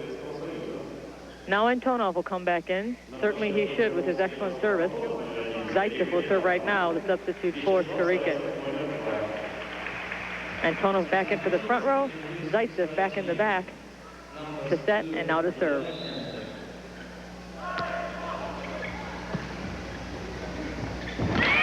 Second option, Hara off the block, side out. Stavin got a little piece of him, but not enough. He was coming down. Shinichi Kawe will serve, number 12. Great save. Zaitsev saved it, and Sarakiewicz couldn't do anything with it. Japan takes game number 1 by a score of 15-11. What a surprise. Sensational finish, and the Japanese look like they came to play. I think it's going to be a long night in the small arena. We'll be back. But first this. We'll return. What was thought to be a Soviet stomp has not turned out to be that at all. Japan, not as talented, they said, outclassed. A very determined group from Japan has taken the first game from the Soviets, who have to be stunned right now. So it looks like we could be in for a lengthy match, Japan against the USSR. Because we are live and these things happen, there is a possibility that when we go off the air in an hour, the match will not have concluded. If that's the case, you will see the finals, the final moments of Japan against the USSR on our prime time coverage first. That coming up later tonight, of course. But once again, Japan and the USSR, it looks like it could be a long one and a good one. Let's go back for the action now, and Leandra Riley. Turner Network Television Goodwill Games coverage continues after... The Soviet Union has started strong in game number 2. They hold a 3-0 lead. Japan in white, the USSR in red. And it is a side out for the Soviet Union. I'm Leandra Riley, along with Mike O'Hara and 8,000 other volleyball fans. They don't seem to be enjoying this nearly as much as when they expected to feast, the majority for the Soviet Union, of course. And so far, they have not shown their stuff. Japan showing theirs, taking the first game, but now trailing in the second. This battle between these two countries has gone on a long time. The Soviet Union has won the most medals in the Olympics, winning 6 golds, 3 silvers, and 1 bronze, for a total of 10. Japan is the next best country, winning 3 gold, 3 silver, 2 bronze, for a total of 8 medals. Poland's with 3, U.S. with 2, and so on. So these are ancient rivals that are still as tough as ever. Akihiro Iwashima.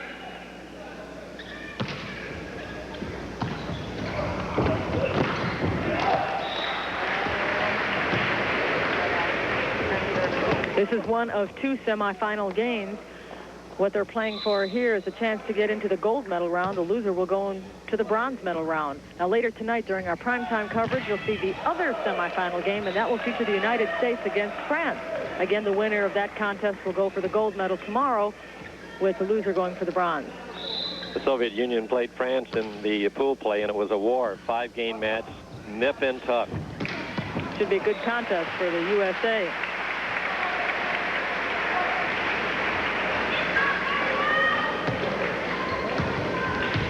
Zaitsev to Antonov, that was what won for them against the French. We saw that last night on our primetime coverage.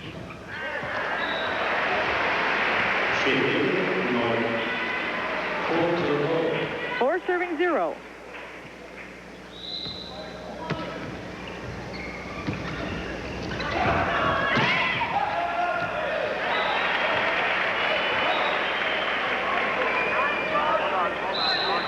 Arguing about a line call.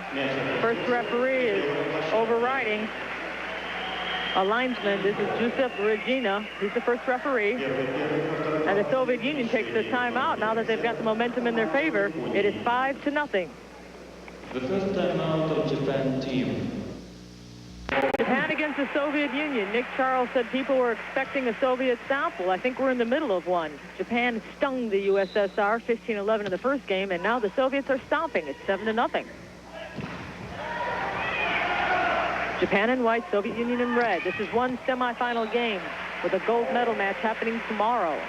And the other semifinal, which you'll see later tonight, will be France against the USA. Winner of that match will play the winner of this match.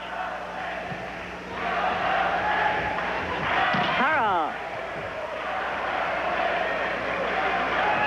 Iwashima using the block effectively. There's a great duel going on. Furak, the great setter for Japan, with the quick feet against Zaitsev. And Zaitsev in the first game was keeping the blockers honest by going to the middle a lot. And now the outside guys are open. Side out for the Soviet Union, and it is 8-0. Japan looking confused as they try to throw up a defense on that play. Mitsuhashi unloading. Quick arm swing, beats the block.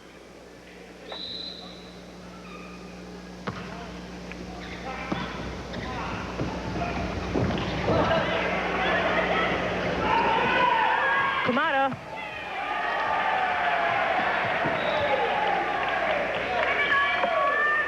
Japan gets their first point of the game on this hit.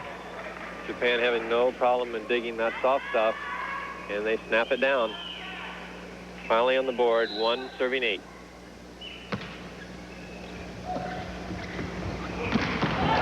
Right back at you, Vilde. Going to the first option, Zaitsev, setting impeccably. Sirakulis serving. First option for the Japanese. And they get the side out. Quick arm swing. Same shot 2 times in a row. Mitsuhashi.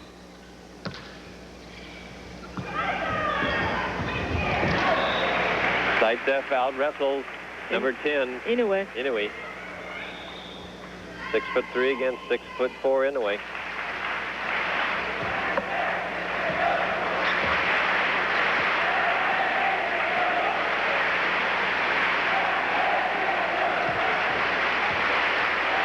Pro-Soviet crowd, no surprise.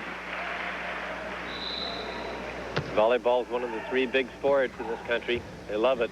The block sends it out of bounds. Side out for Japan.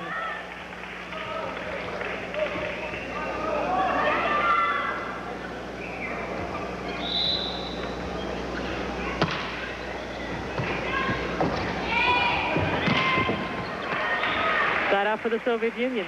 The Soviet Union has yet to lose a match in Goodwill Games competition. The same is true for the USA. So the odds are in favor of both the Soviet Union and the USA competing for the gold tomorrow. But we do have another semifinal to complete.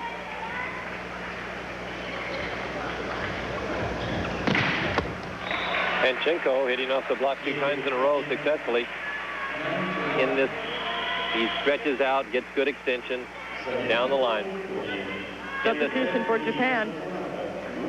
Coming in is number 8, Mikiyasu Tanaka.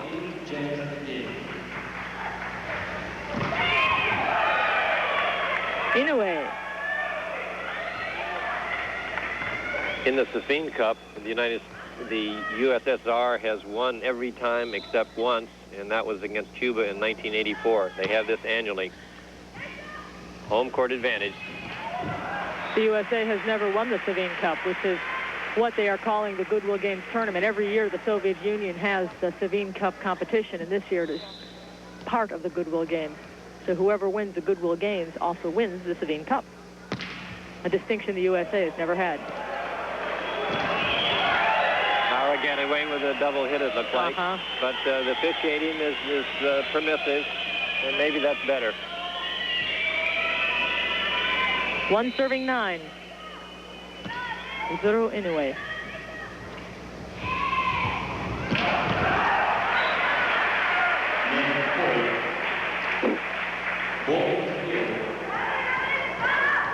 Sirakulis.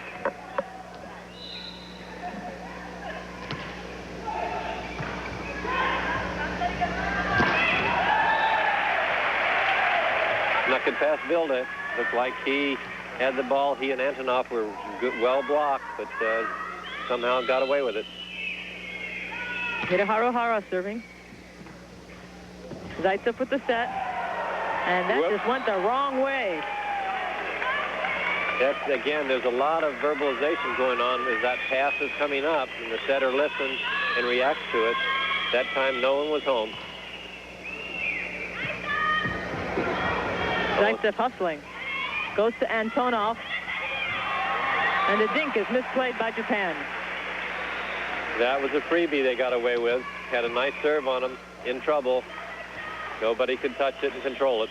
Substitution for the Soviet Union. Coming back into the game is number 5, Vladimir Sorokin. Coming out, Zaitsev.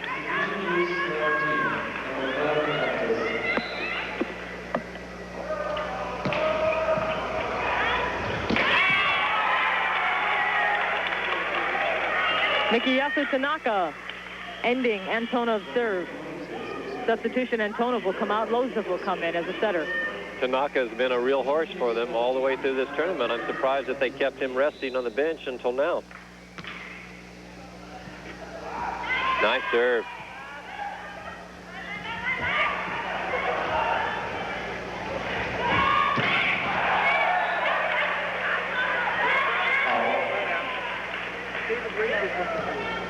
Kumada pleading for a touch.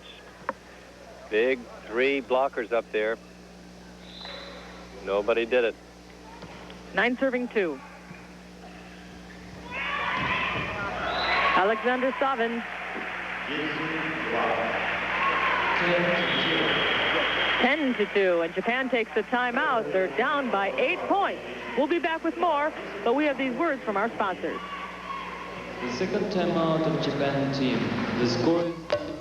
Soviet Union against Japan, and the Soviet stomp, as Nick Charles put it, continues. It is 11-2. The Soviet Union is on top, but take a look at game number 1. Japan won that one 15-11. Size and power is starting to prove too tough for the Japanese.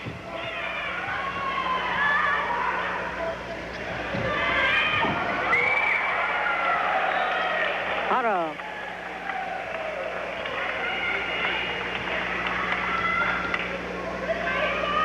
Bilda makes a good try for that. Washes the floor a little bit. It's interesting to see a 6'7", 225-pounder diving around. So agile.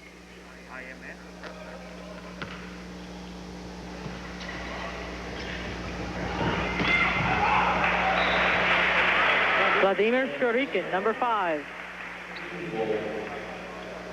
Second string setter, Valery Lozov, is in there. He's only 6'1" tall. He's 30 years old, and he's going to replace Zaitsev. Only 4 years difference in age, but he's awfully quick. Nice player. Service error for the Soviet Union, side out for Japan. 2 serving 11.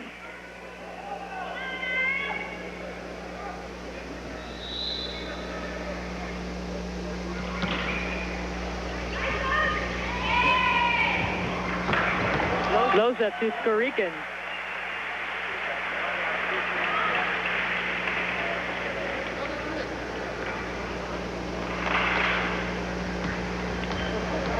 Soviets starting to lean on their shorter, not so strong opponents.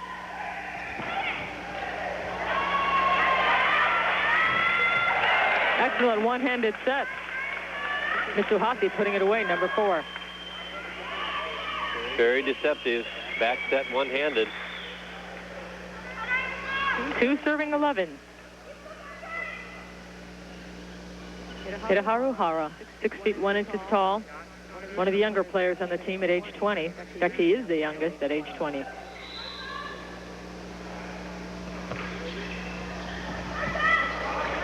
Lozov setting, Vilde faking, and Sorokin comes through to get it back for the Soviet Union.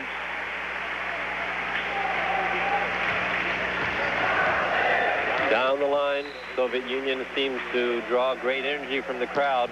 Highly supportive.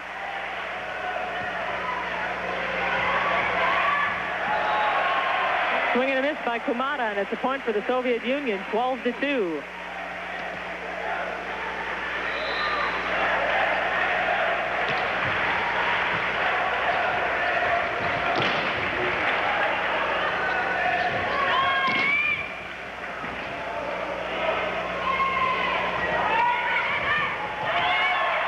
It's still alive. Lozov sets to Vilde. On the quick action, another point for the Soviet Union. As the game wears on, the smaller players can no longer jump to their maximum height and stay up with the bigger players, thus favoring the Soviets. They average 6'5" to the Japanese 6'2". 13 serving 2. Excellent jump serve by Lozov. Black back. Point for the Soviet Union, and they are at game point now. It is 14-2. Looks like it got a piece of the foot of Kumada. Not allowed to hit the ball below the waist. Game point, the block, though, went out of bounds, side out.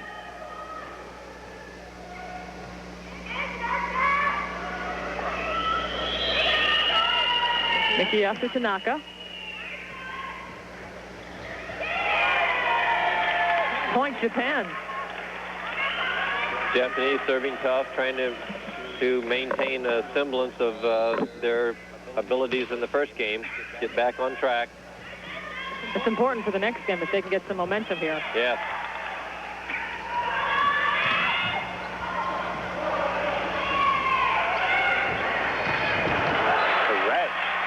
Kurikin came off the bench and has done nothing but good things. 6'7", 29 pounds, 27 years old, 209-pounder from Odessa. Substitution coming in, number 9, Yuri Sapega. Coming out is Yuri Panchenko.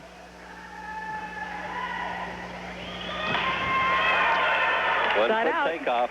That one he does so well, Mitsuhashi. They're giving Zaitsev a nice rest, save him for the next game or whenever they feel they need that wisdom and ability. Losef is doing a great job, though. Yeah, Losef's a nice setter.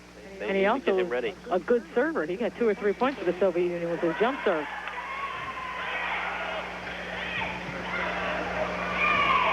Kurikin setting.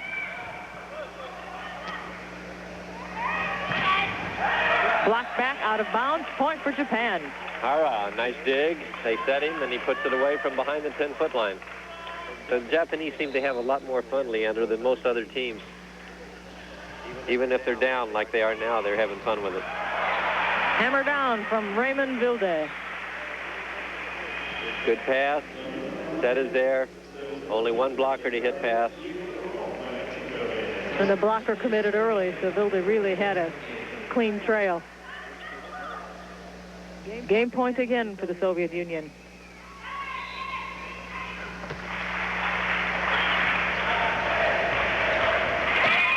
Right through the block, side out, and the Soviet Union can't seem to put this game away. But what's happening here is Japan is getting points with every side out. They're just getting 1 or 2.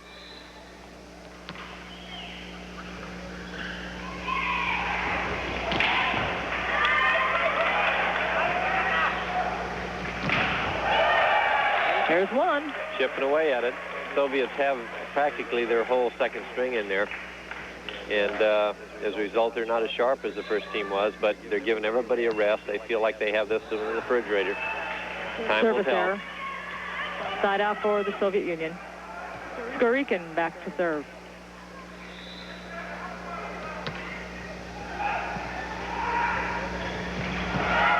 Side out Japan. Vilde, the one starter in there, pulls out a hand, doesn't even come close. Defense is not his game. At what point do you think Coach Gennady Parshin will put the regulars back in for the Soviet Union? Depends on how much confidence he has. And I think he probably has a lot of confidence in these guys. So what score do you think we'll see the regulars? I would guess it's a couple more points real fast, and you'd see some old troops back in there. So when I say Net old, violation, point. And the Soviet Union calls a timeout. He's going to stick with the second string, but he wants to straighten him out. Our score is 14-7. The Soviet Union is on top, but he wants his second string, as you call them, to finish this contest off. Japan's scoring 3 quick points on their most recent side out.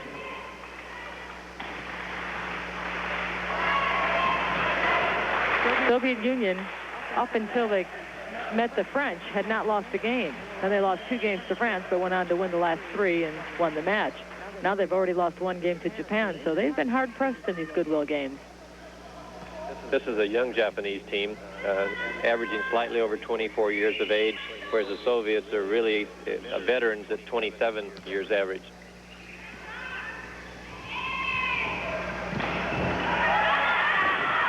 Side out for the Soviet Union, and very quickly, Mike O'Hara, we've seen so many side outs. When will they eliminate the side out, do you think? It's being studied by the Federation Internationale de Volleyball, and there is a strong move to try to have a point scored on every rally. Right now, there's an excess of pointless rallies. Like that one, a side out on a service error. And so you make a great play, it's a side out, it's like kissing your sister. Why not have a point scored and go a few more points, like to 30 instead of 15? When would we see that if it were to come to pass? It wouldn't happen for sure until after the Olympic Games, and they might try an abbreviated thing at first, like if you go to 5 games, you have the 5th game be sudden death or something like that. They're experimenting with it, testing it around the world, because you're talking about hundreds and hundreds of millions of volleyball players that would instantly be affected by such a rule change.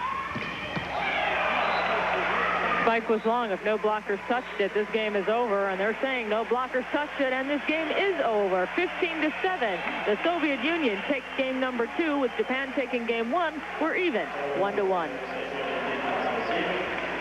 Команда Советского Союза. Счет партии 1-1.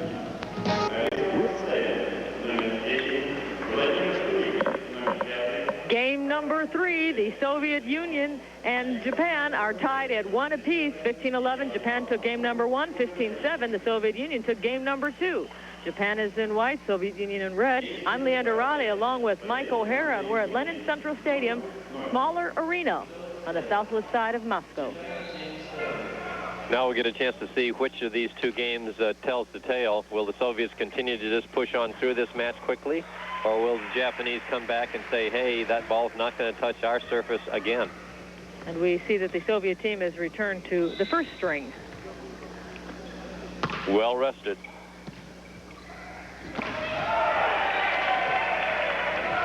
There was no stopping Shinichi Kawae, number 12.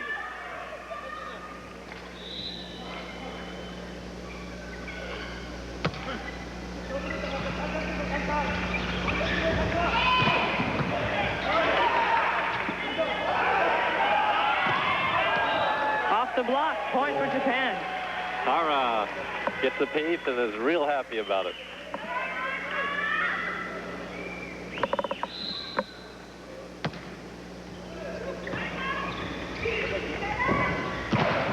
Zaraklet hits into the block, gets the side out for the Soviet Union.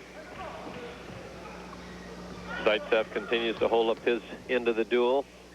He's funny because when he's in the front court, he rests on his heels a lot, and it's hard to tell whether he's getting tired or not, but he's maintained. Nice dig there. He got that one up, that's for sure. Antonov hits into the block, but the block sent it out of bounds. Point for the Soviet Union. We're tied at 1. Nice play by Savin. He watched that ball carefully on his knees until he was sure that it would not hit within the court.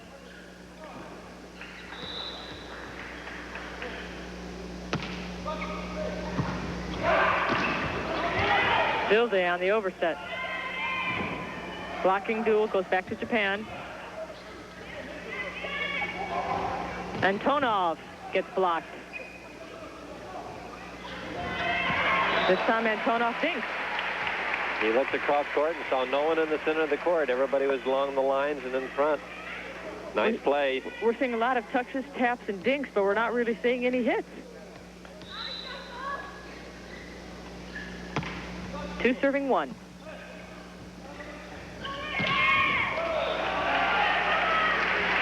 Three serving 1. The big Russian wall up there. When there's no deception, the Japanese must feel like they're really hitting uphill.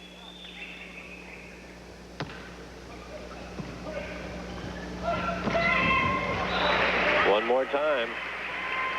Vilde and Zaraklet, Vilde number 7.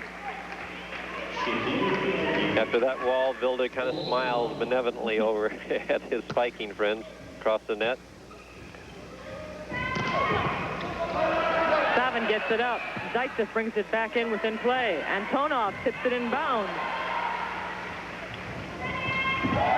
Nice hustle by the Soviet Union, but Japan puts it away down the line. All right, hits a tough set right down the line. Tight tolerance, but he made it. 1 serving 4. And the Soviets have truly adjusted to the Japanese game because they were flat-footed in the first one.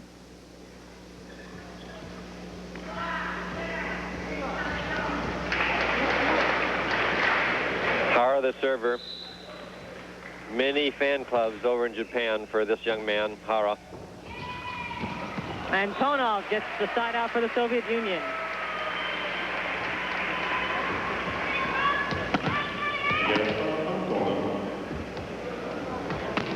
Game 3 between Japan and the Soviet Union, and Japan is charging back. It is now 4-4.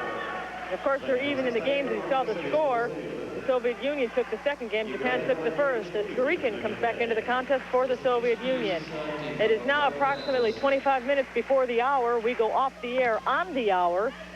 So if this match is not completed by the time we go off the air, we will have highlights for you during our primetime show tonight. So you will get the results. You will get to see the best of this match if it does not conclude before the hour. Alexander Sorokalit hits a sharp ball cross court into the coffin corner for the Soviets.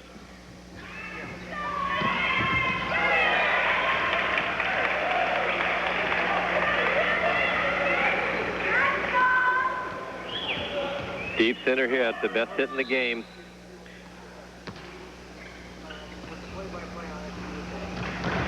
Vilde gets it back for the Soviet Union.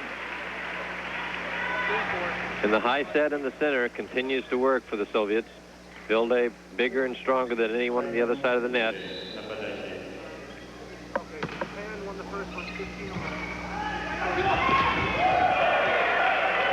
Nice Japan hanging tough. Nice one-handed set by Yoshimi Furukawa, and he is awfully good. Smallest man on the court at 5'11", but he makes it happen.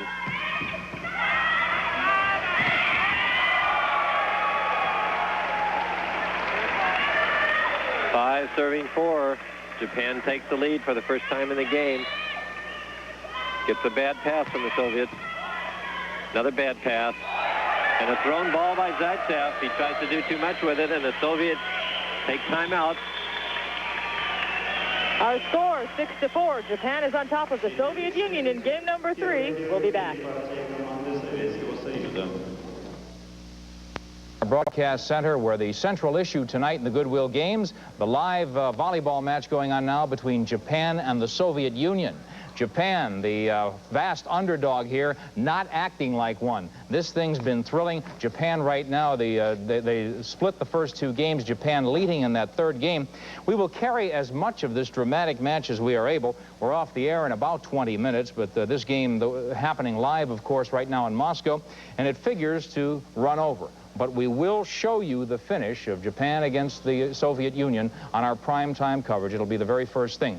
Also coming up with Bob Neal on primetime Goodwill Games coverage tonight, the USA against France. The winners of these 2 volleyball matches will meet tomorrow night. We'll also carry that one, of course. That is the gold medal match. We'll be back with more of Japan against the Soviet Union after this. Stay with us.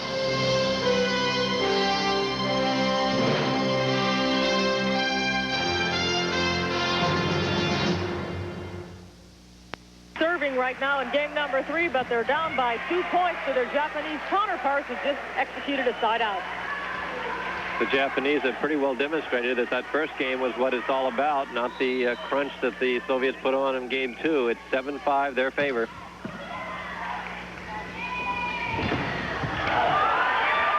Still up.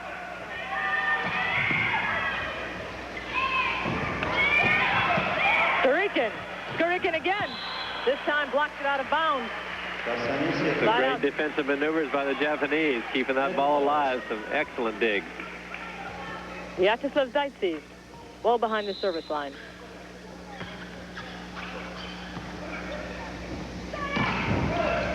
Triple block stops Japan.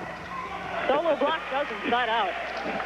That time, Coway hit on one side, got blocked, ran around the way on the far side. Look at him go over the other side and hit the ball again sharply cross court, got away with it.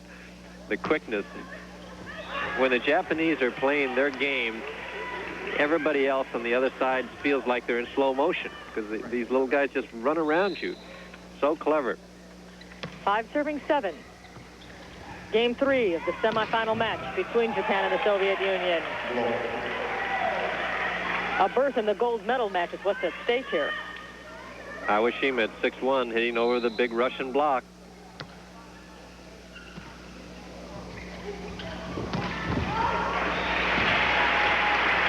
Side out for the Soviet Union. Antonov hitting off the one-man block easily. It is now 15 minutes to the hour. We go off the air in approximately 15 minutes. And obviously this match will not be over. We will have highlights of this match during our primetime coverage. And in addition to that, we will have the USA-France semifinal as well.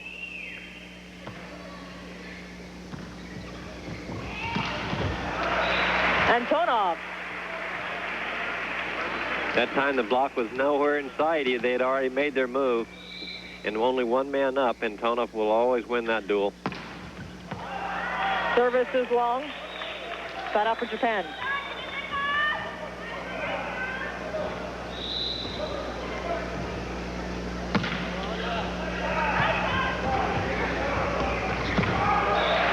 Vilde.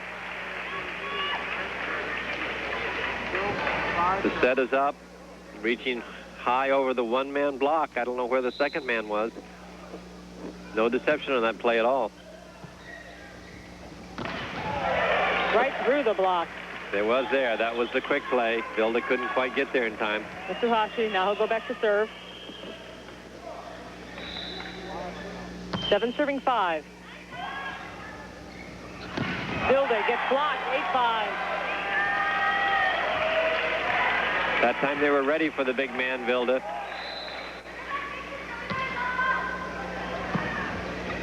Savin to Zaitsev. They go out to Skorikin.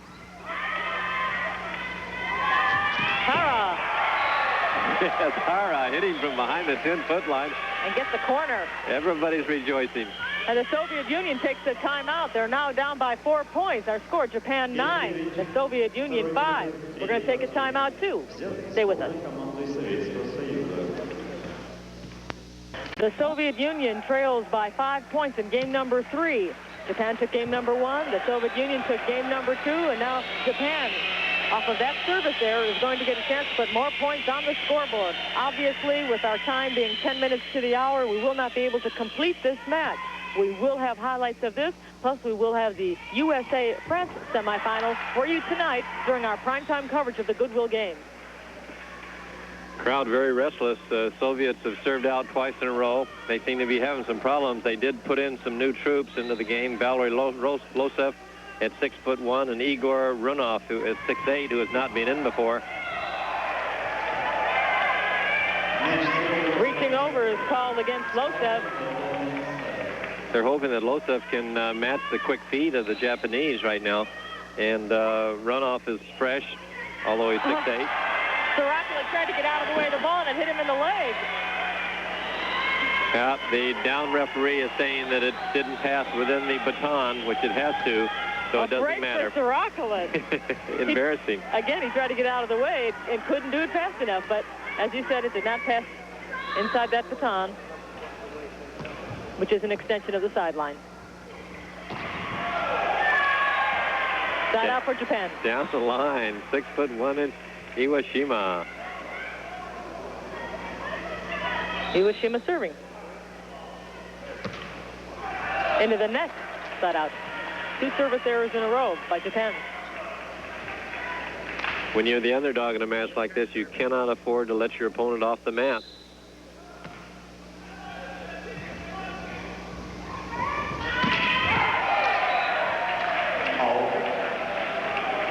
Six serving 10.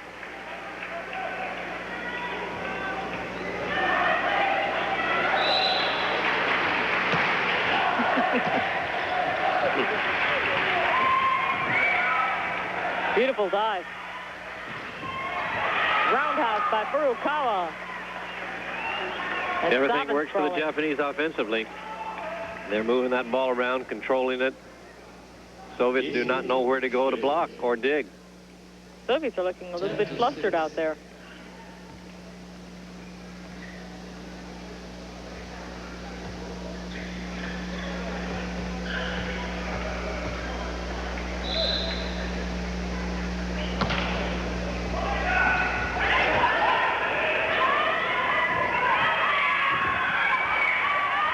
Nice save by Runov. Skorikin. And the Japanese had another point in their lap, and they let them off the hook. Here it is. They can't get it back. The dink didn't prevail. Hara. Nice play to Hara. Furukawa seems to go to him whenever he's around, even in the back court.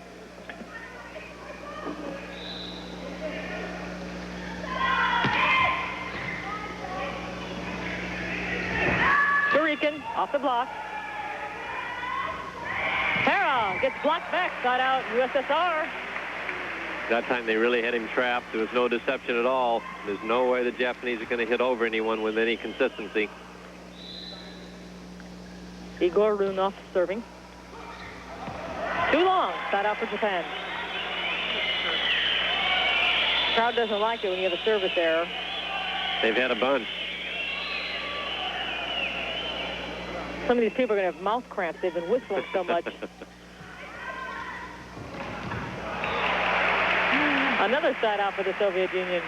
They've not been setting Savin very much. No, they've been saving his legs, I think. He has a marvelous spirit in there. And when they need a point, I noticed in that tough match with the French, he came through for him a number of times. He doesn't hit hard, but he hits with great skill, and he whips that ball down a lot. Without banging it, he tucks it in.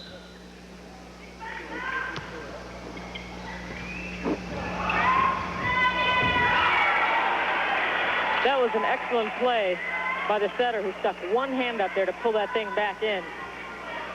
And Vilda kind of watched that ball land in front of him. Could be that he's getting a little tired. He was the only regular that had to play the whole time. Savin gets blocked, There's but it goes Savin. out of bounds. There's Savin reaching high in the air. The pass was going over the net. It was a good save, and Savin tucked it off the block and out of bounds. Savin is serving 6-10. Second option goes right off the back of Skurikin.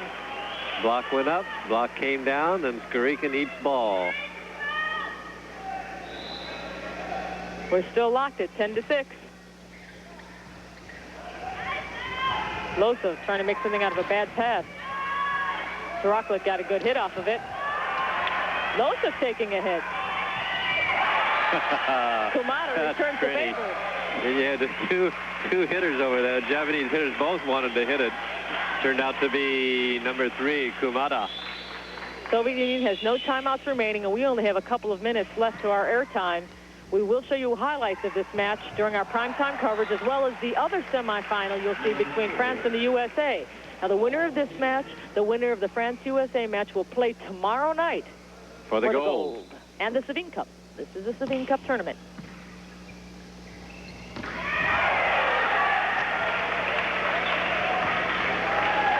Eleven serving 6.